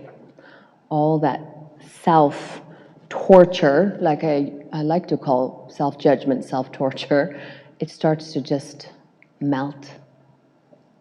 And many of the Access tools really invite us to this. If you wouldn't have to judge yourself anymore, if you could give yourself the permission to not judge yourself anymore, what would that be like? And are you willing to give that a try? When I heard in my first Access Bars class, in my first Access class, hey, self-judgment, not necessarily the best tool, I really was in shock. And it took me a while to get that this was a possibility for me. I had become good at judging myself. I had worked hard at it. And then I realized it's a very bottomless pit, you really never get to that happy place with it. And when you start to see that you are hurting yourself, every time you judge yourself, you are abusing yourself. You are harmful to yourself. You might start to look at it differently. Because now we go, bam, bam, ow, it hurts, but maybe it's going to not hurt anymore. What if you can choose something different? And every time you choose to not judge yourself, you're choosing something completely different. And that's the choice that we have not necessarily been taught that we have. We see our parents, we see our friends, we see school, everywhere around us, we see people judge themselves as if that's the way to go. And we think that's what has to be. When you start to see that you can choose something different, that's when something else becomes available. And I like to say, hey, every time you choose to not judge yourself, you change the world. You change the world with your choice to not judge yourself, to choose kindness for you, which is an underrated thing in this world, right? If you're kind to yourself, well, you're allowed to be kind to yourself if you've worked really hard, if you have a burnout, if there's a bad news, if it's like a dessert after a marathon. You're only allowed to do it when you are, having had a certain amount of suffering. What if you can choose kindness for yourself every day? What if it does not require a certain amount of suffering before? And what if also, when you do judge yourself, you don't judge yourself that you judge yourself? Because how many of you do that? You go, oh shit, I judge myself. Oh my God, I'm such an idiot. I heard in the class that I shouldn't judge myself. And here I go, I'm judging myself. I don't know if I'm ever going to learn how to not judge myself. I wish I was smarter. I'm always so stupid. Not necessarily going to work. So if you do judge yourself, stop. And that's one of the things that I've put in place, that when I notice myself, when I catch myself judging myself, it's like I see this red, this stop sign. Stop! And sometimes it doesn't work. But as you train yourself, it's another muscle that we train. It's like we've learned to walk on our hands, seeing the world upside down. And so that's us walking as if it's normal, judging ourselves. And now Access Consciousness is inviting you to stand on your legs by not judging yourself. It's a complete different way of living. And it's a choice. And so you might be walking on your hands and like, I don't know how to not walk on my hands. I don't know how not to judge myself. Practice that stopping. When you do, stop. And you might have to stop and stop and stop. Doesn't matter. It's just muscle training. We have had lifetimes of muscle training, the self-judgment pathway, and we're now opening ourselves up to something different. And what I see with the bars, which is so magical, besides the many, many things you would have heard today, such as relaxation, spaciousness, etc., it's like it undoes the automatic responses. So, for example, something occurs and you go, oh God, why did I say that? And you judge yourself. That automatic response starts to melt because you start to clear all these ways of responding and living through a bar session. The running of the bars literally allows you to let go of any automatic response, because automatic response is where we are actually not present. We're functioning from like a machine. Like this occurs, this is what you must do. And when we start to dissipate that, when we start to let that go, we say something, we realize something, and instead of having to go to self-judgment, we can go, oops, sorry. And you change. And that's what I've seen with bar sessions for myself and for many people, how that automatic response or even the need to judge starts to really, I like to call it melting. It starts to just go away. And the judgments that you've been holding on to, you know, the boob, the bum, the hair, the persons in your life, all of that starts to become less important. Because we can make self-judgment super important, but we don't have to. And I would say that the bars are a way for us to not have to anymore. We get to that thing called choice. Hey, I don't have to go torture myself. I can actually choose something different. I don't have to judge myself now. I can ask a question and I can choose something different. It's such a different way of living. And it is such a different world we could create if we start to have that as a possibility. Every time we choose that, we make that a possibility for somebody else to choose that as well. And so when you start to realize that you can change that pathway, and bars is such a wonderful way because you just lie down and relax, or you give a session and it works on you as well, you start to see how many ways we can actually start to choose not to judge ourselves. How many ways we can start to choose to actually enjoy life. Self-judgment is an absolute certain way to make sure you're not going to be happy. Self-judgment is like the most efficient way for you to be unhappy. If you want to be unhappy, go judge yourself. I think most of us would like to be happy. And if you don't, and if you say, hey, self-judgment is just so comfortable, yes. And is it? Or is it just like the walking on the hands that you think is the most easiest way to move? What if it is so much more kind and spacious to not judge yourself? And, you know, when people judge us, it's a similar thing. We go into reaction. I have to now judge the fact that that person is judging me. Versus, that's their choice.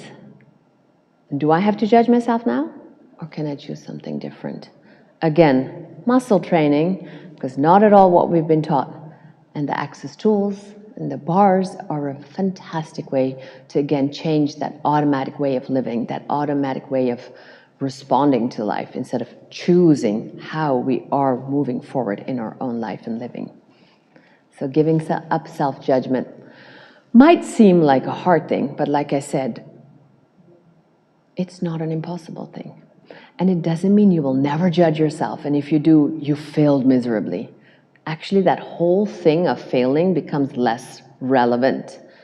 If you look at self-judgment, like I said, we can make it very important, significant.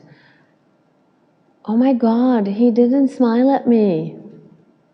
Oh my God, I have a gray hair, now I'm really old. We can be so complicated about life and make things so important that are really not.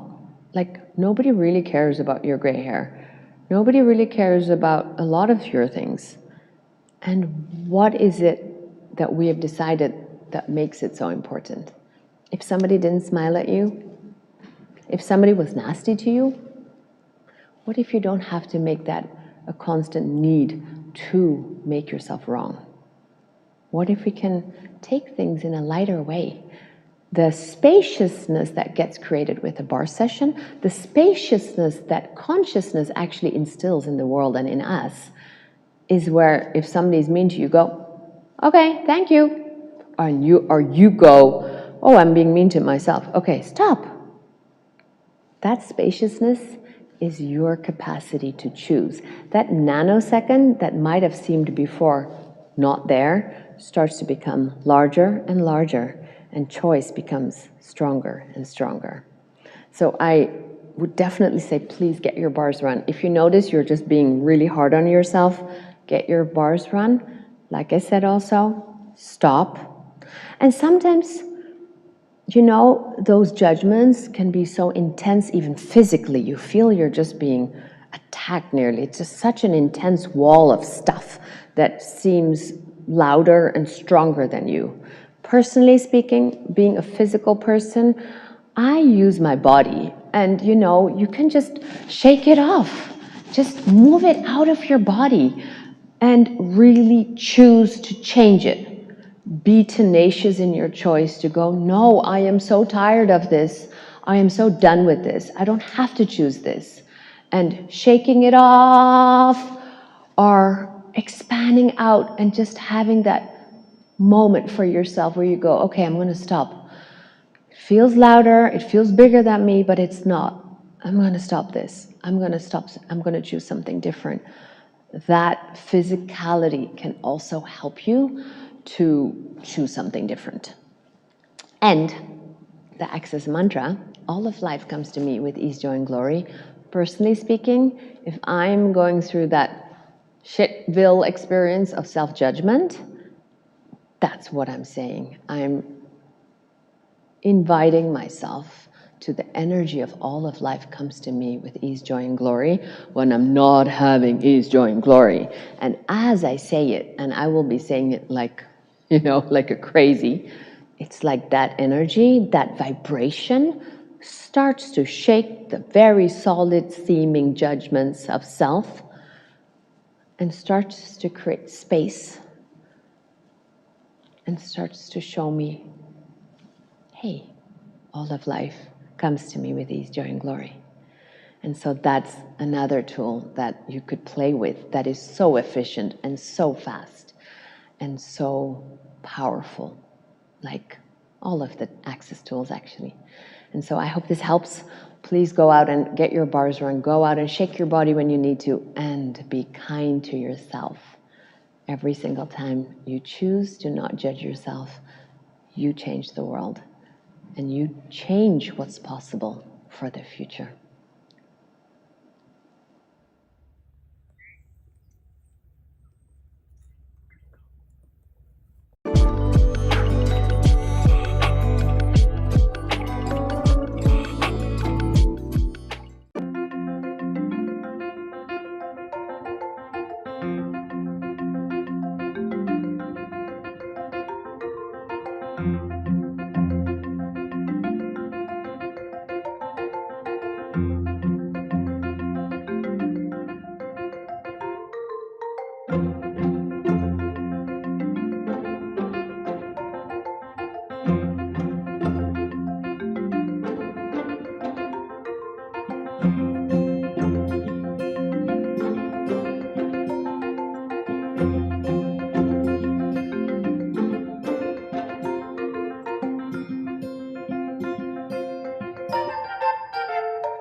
Happy Global Bars Day from Finland! Woo!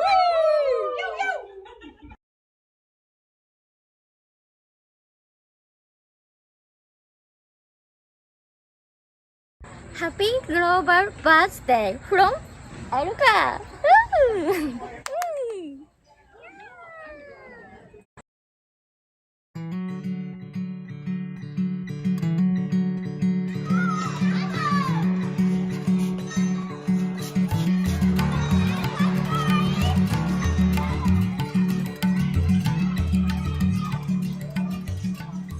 We began this project from the inception of 2 years back when Drupal came for Bars and Foundation, and the question was why these tools was not taught to us in school. Like when I learned bars, I also it was so much fun. I wanted to introduce this to kids, do something with this. So my father, we both had a talk, and then we thought of, okay, let's open a school. So during the class, we just said, okay, so let's ask what would it take for you to open a school and for me to teach all the tools of Access consciousness. And it was just an ask 2 years back. And then Charu asked, let's do it in the school. And for 2 years, we kept planning, and finally we did this. I landed here and we started creating Access bars. classes, workshop, and more communication with children over here.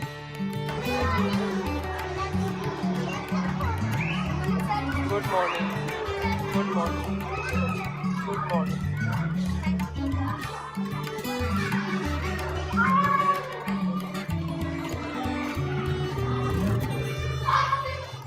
It's a totally eco-friendly building. Like we haven't used paint and chemicals on the building. It's totally eco-friendly. Also, the tribals of this place, we have made the school according to how their concepts. Like there is a local dance here.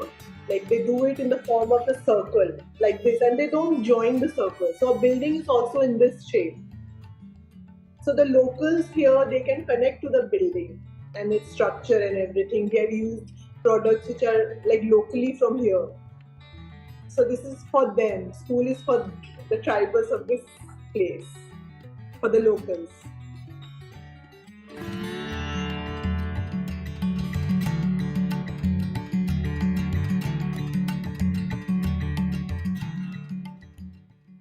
The locals here are called Adivasi people. We call them Adivasi, and they are connected to nature. They work in communion with the nature spirit here. So we have a lot of animal, the building is based on a lot of animal creatures we have used as a decoration, made up of mud and wood. And we have used terracotta cups, which you can see here too.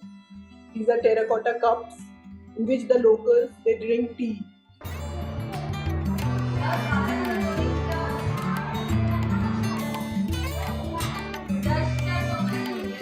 They have the concept of that children are free and they are free to scribble in the whole place, where in like commercial schools we are taught to just draw and paint within the box.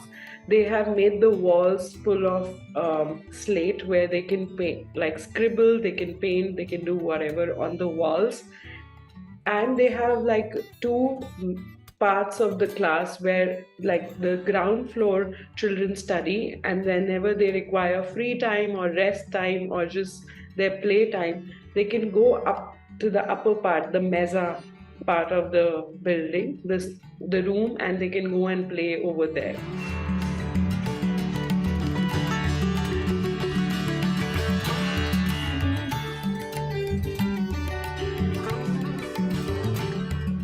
So me and Charu, we thought about doing this bars class here, Book of Possibilities with students.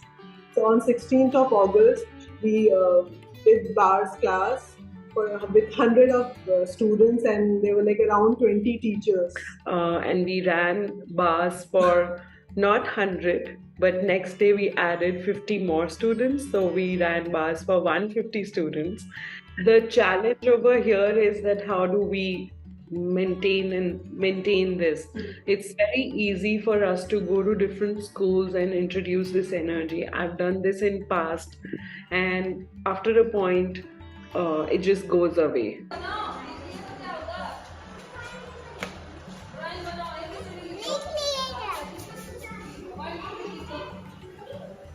One of the ways to motivate we did was their school offers movie time, so we had to let them know that if you learn these points, you get to see the movie and run bars. So they are pretty handy with the tools now, pretty handy with the points now, and they like what is becoming available to them is there is something else which is fun, which is relaxing, and it's not all the time like a punishment and a reward kind of a thing, but it's like, hey, if you choose this, you get to have more fun.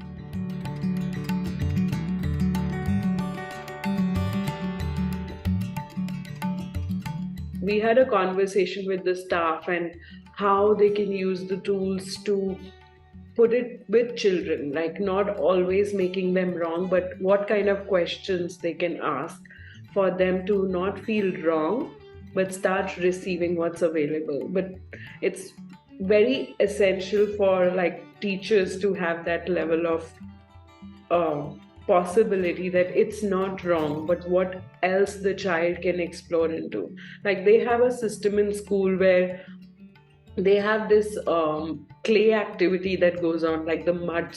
They use mud to create a lot of sculptures, and some children can go and explore it over there. So if they are not doing pretty well in children like studies, what else they can go and explore into. So we're working on how we can build more possibilities for children to explore. So like Rupal said, it's been a year. So we're running this for us to know that hey, these are the changes, and then we can move forward further with it.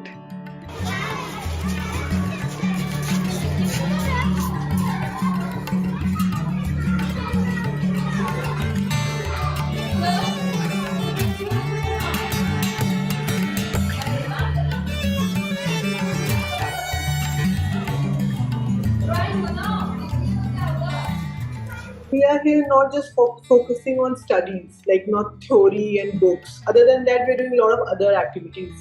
Like a few weeks back, 4 of our students went outside, to other state for this taekwondo championship, and all 4 won medals. So other than studies, it's like teaching them a lot of other stuff: music, dance, art and craft, then this mud therapy. Now we have introduced bars. So it's not just the theory and books. There's a lot other things to learn other than that.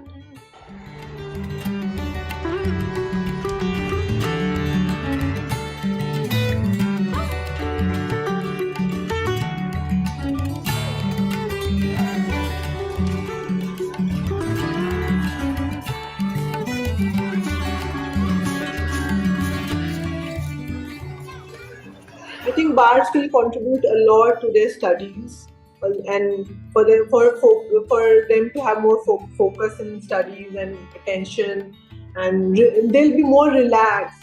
Like most of the students, they get really tense before exams or tests. So I think with bars, it will really contribute to that. Happier kids.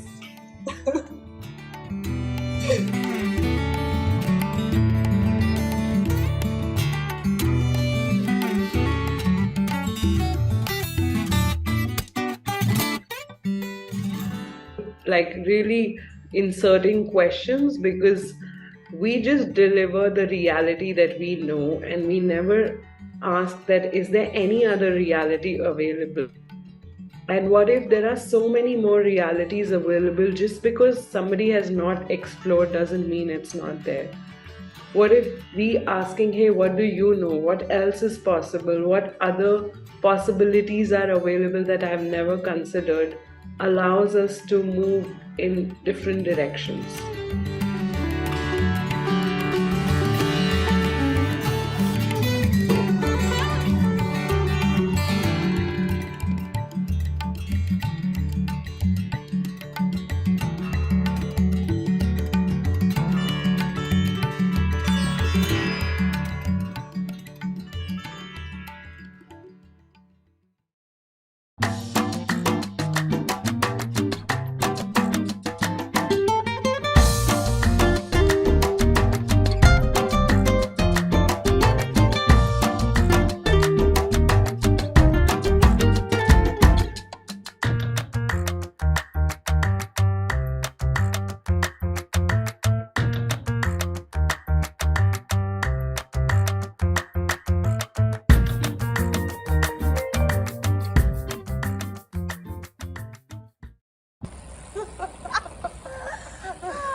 Actually, with Access Bars, first when I started, it was only about their tools, not even bars itself. So I started playing with the tools for a year.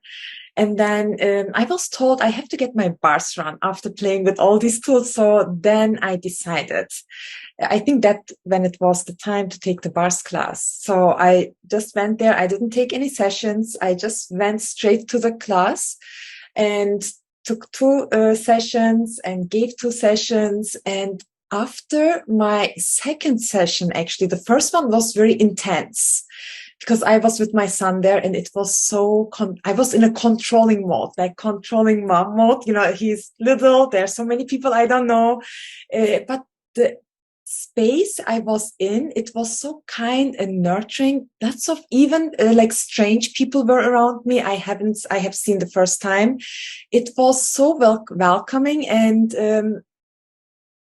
the second session, after the sense of, the environment I was in, at the second session, I gave up the control. So I said, okay, let's enjoy this bar session now, because the first one I was so into like, what will happen now to me? What are they going to do with my head, and where do they touch on my head? So it was like curiosity. Out of curiosity, I was like so alert with everything. So the person who gave me the bar session, actually, he was very gentle. It was a guy, a big guy actually. So he was very gentle, but I felt like my head was squeezed by something, and if that was the only session I would get from a class, I would be done, I think, but the second time, that's the coolest thing I love in bars classes. You get to have like 2 sessions.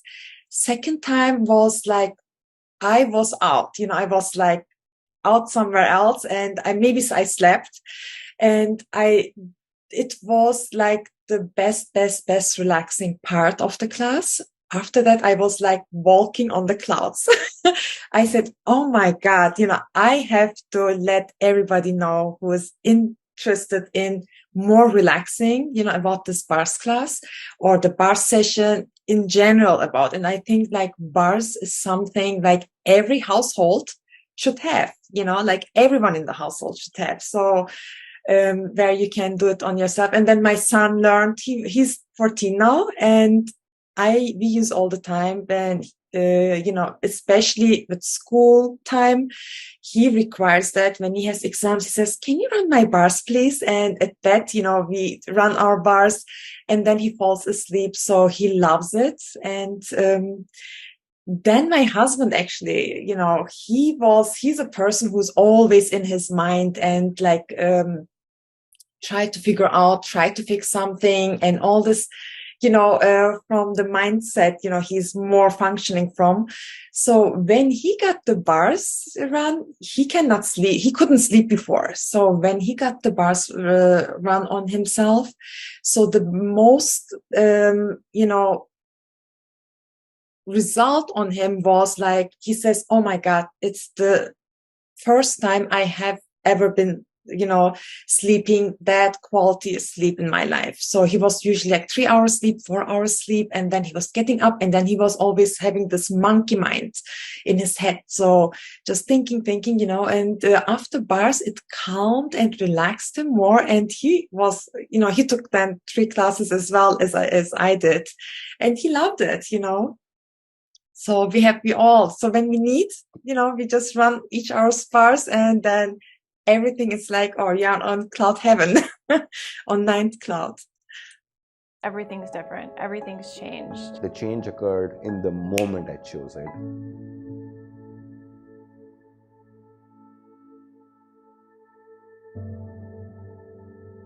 So I had ticked off, career, college, all the things, ticked off all the boxes. And many moments of my life were so sad. Like they were just like filled with heaviness. I'd wake up in the morning not really sure what the whole point of being alive was. Sometimes I would wake up and not want to get out of bed. I started self-medicating. I smoked weed. I drank. I did all sorts of stuff to just like numb the intensity of whatever this was that I didn't know what it was. I thought it was some terribly wrong thing with me that nobody else experienced, that it was just me. I had everything that you should want to have, and I was basically miserable. If your very being, your spirit is collapsing, is weak, is stressed, is burnout, then it doesn't really matter if you get yourself to go for a walk, or if you're eating all the right foods, or if you're taking all the right supplements, because that's the thing that's actually requiring this nurturance. Then I started looking for something else. And it was the question of, what if all of the thoughts, feelings, and emotions that you have going on in your world, what if 98% of those aren't yours? And when I heard that question, I was like, oh my God, I'm aware. I'd kind of given up on life, to be honest. I thought, okay, I really was convinced that something was wrong with me. So, I tried so many different things and nothing was quote unquote helping, whether it was doctor or temples or you name it. Like whatever was available, I did try. So secretly, I thought maybe I'll just die with a drug overdose or, a concoction of pills. There was a point in time I was taking about 20 pills every day, like anxiety, depression, psychosis, insomnia put together, and I was like walking in a cloud all the time. With the tools of Access Consciousness, the first awareness that came was actually there was nothing wrong with me. I was just aware of things that I'm not supposed to be aware of, or there's no logical reasoning or explanation for how I was aware of things, why I was aware of things, or how this actually works. And that's basically been a major turning point from, slowly managing it to total recovery. And I'm like, okay, so cool. Took me a while, but now I'm on the way to creating my life. Like, and you start including bars in your routine, whether it's weekly or more than a week, it just keeps you in your space, keeps you in tune with your creativity. And then those kind of things like paranoia or anxiety or depression or mood, whatever you call it, like the psychological symptoms, don't weigh on you anymore. You got a way out, and you have this gift available to you, and it just keeps increasing, expanding, and I'm just so grateful for the bars. This magical thing that basically, like in an hour, can reduce anxiety, depression, like stress, all this sort of stuff. Everything's different. Everything's changed. I no longer wake up with a sense of like impending doom, I guess I could say. Like there was always this heaviness, and I can now perceive that heaviness. It doesn't mean that heaviness is gone. I can perceive it, but I can also perceive the lightness. I can perceive possibilities. I can perceive all of it, and I have tools to change it with ease. The beauty of it is I didn't have to wait for it. The change occurred in the moment I chose it, and I felt better in the moment, and it kept getting better and better, and it still keeps getting better. If you have that sense of you've tried everything, or you're like, okay, I don't know if this will work for me. If you have that flicker of something in you, give this a go. It might work for you the way it did for me. I hope it does.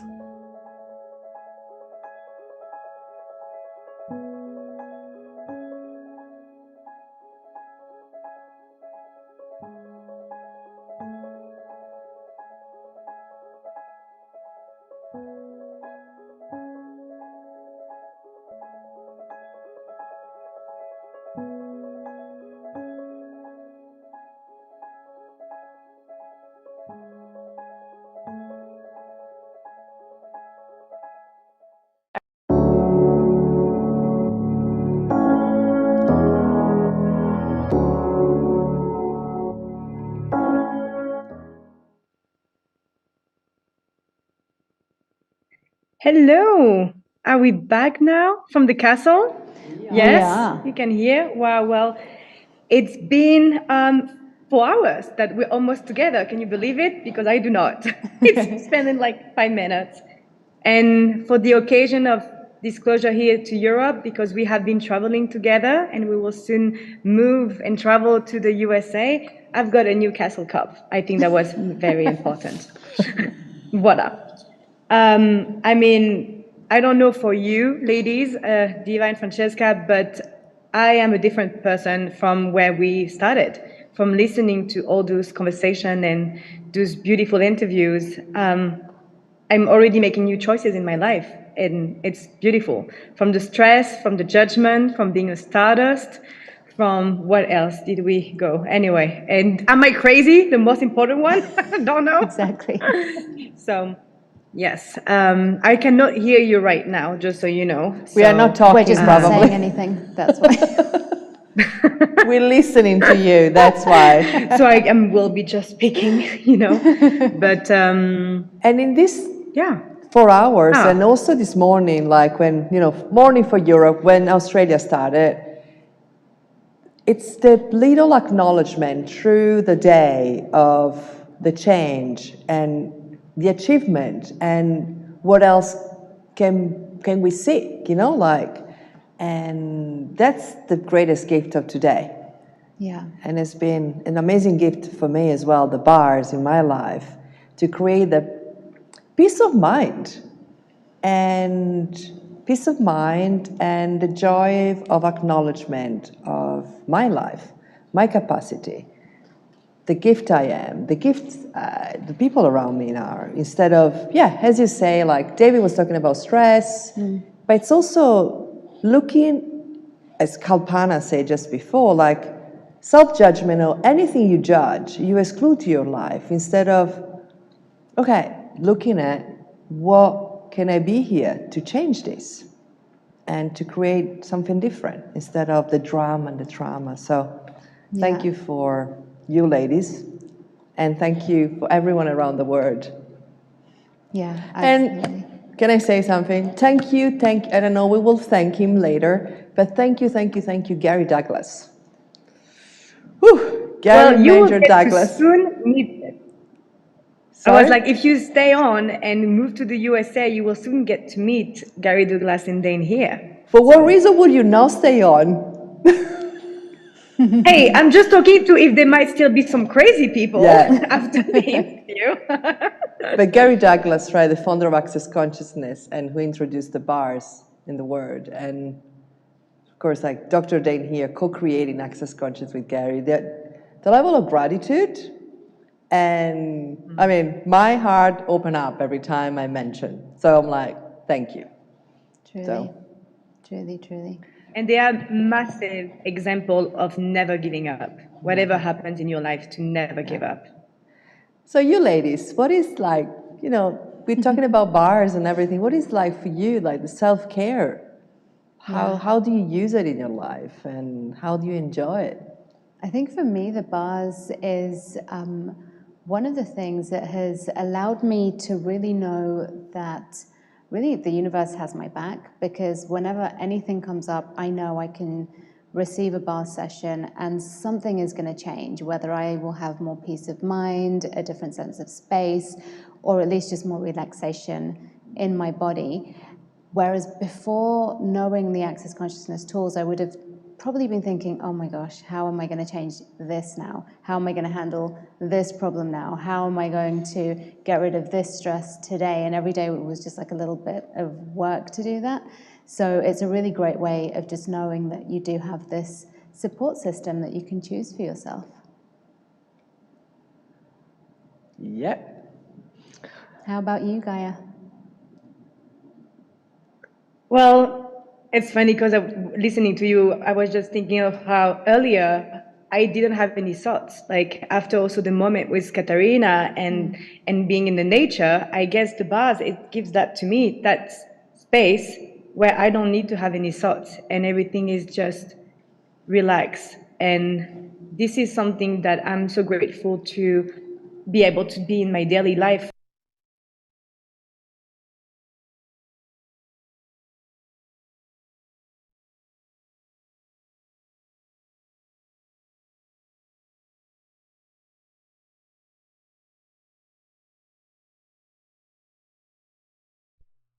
Yeah, we hear you back. Now we hear you. Oh, well, that's what happens in my brain sometimes. You got to see that online. Yeah, because you said you had no thoughts and then no one could hear you anymore. That was Gaia's head after the bars. Voila. Thank you for the best example ever. For me it's been, and I keep being that, and how many times we say this earlier, like, I can't imagine my life without this tool, the access bars, because before it was like headache, my life before these tools, like headache, so I could always be on painkiller for my head and all of that. I never used things for anxiety, but I was very close to.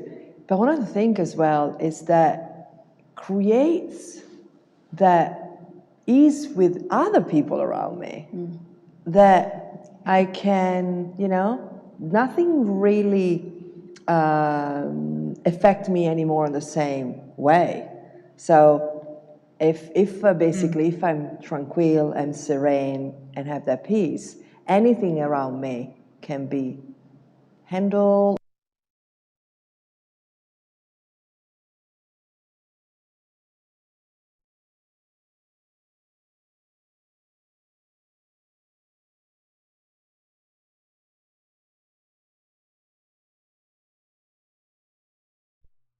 Know if they can hear Gaia or no. Cool. Do you now? No. Yes. It was Well, a bit you know like what? a parrot, like a ventriloquist, where it was my voice, but your mouth was moving. That was good. Perfect. That is how I always imagined my life, I think that was my true desire. But, and what I wanted to add was something that I love is that it's easy and efficient. I think that's something that really worked for me, because I don't like really when it gets difficult, and it's just easy to learn and to give, and you can do it anywhere. So, yeah. Yeah. That's brilliant though. So, and also sometimes, what if actually, the excitement now that we are going to hand over the testimonial to our friends in the US, right? Emily and Megan, and then there will be Dr. Dain Heer and Gary Douglas, so many other surprises. And what is for us now? We might be able to actually go and run our bars because we finished the live stream. We want to thank everyone that's been contributing to this section.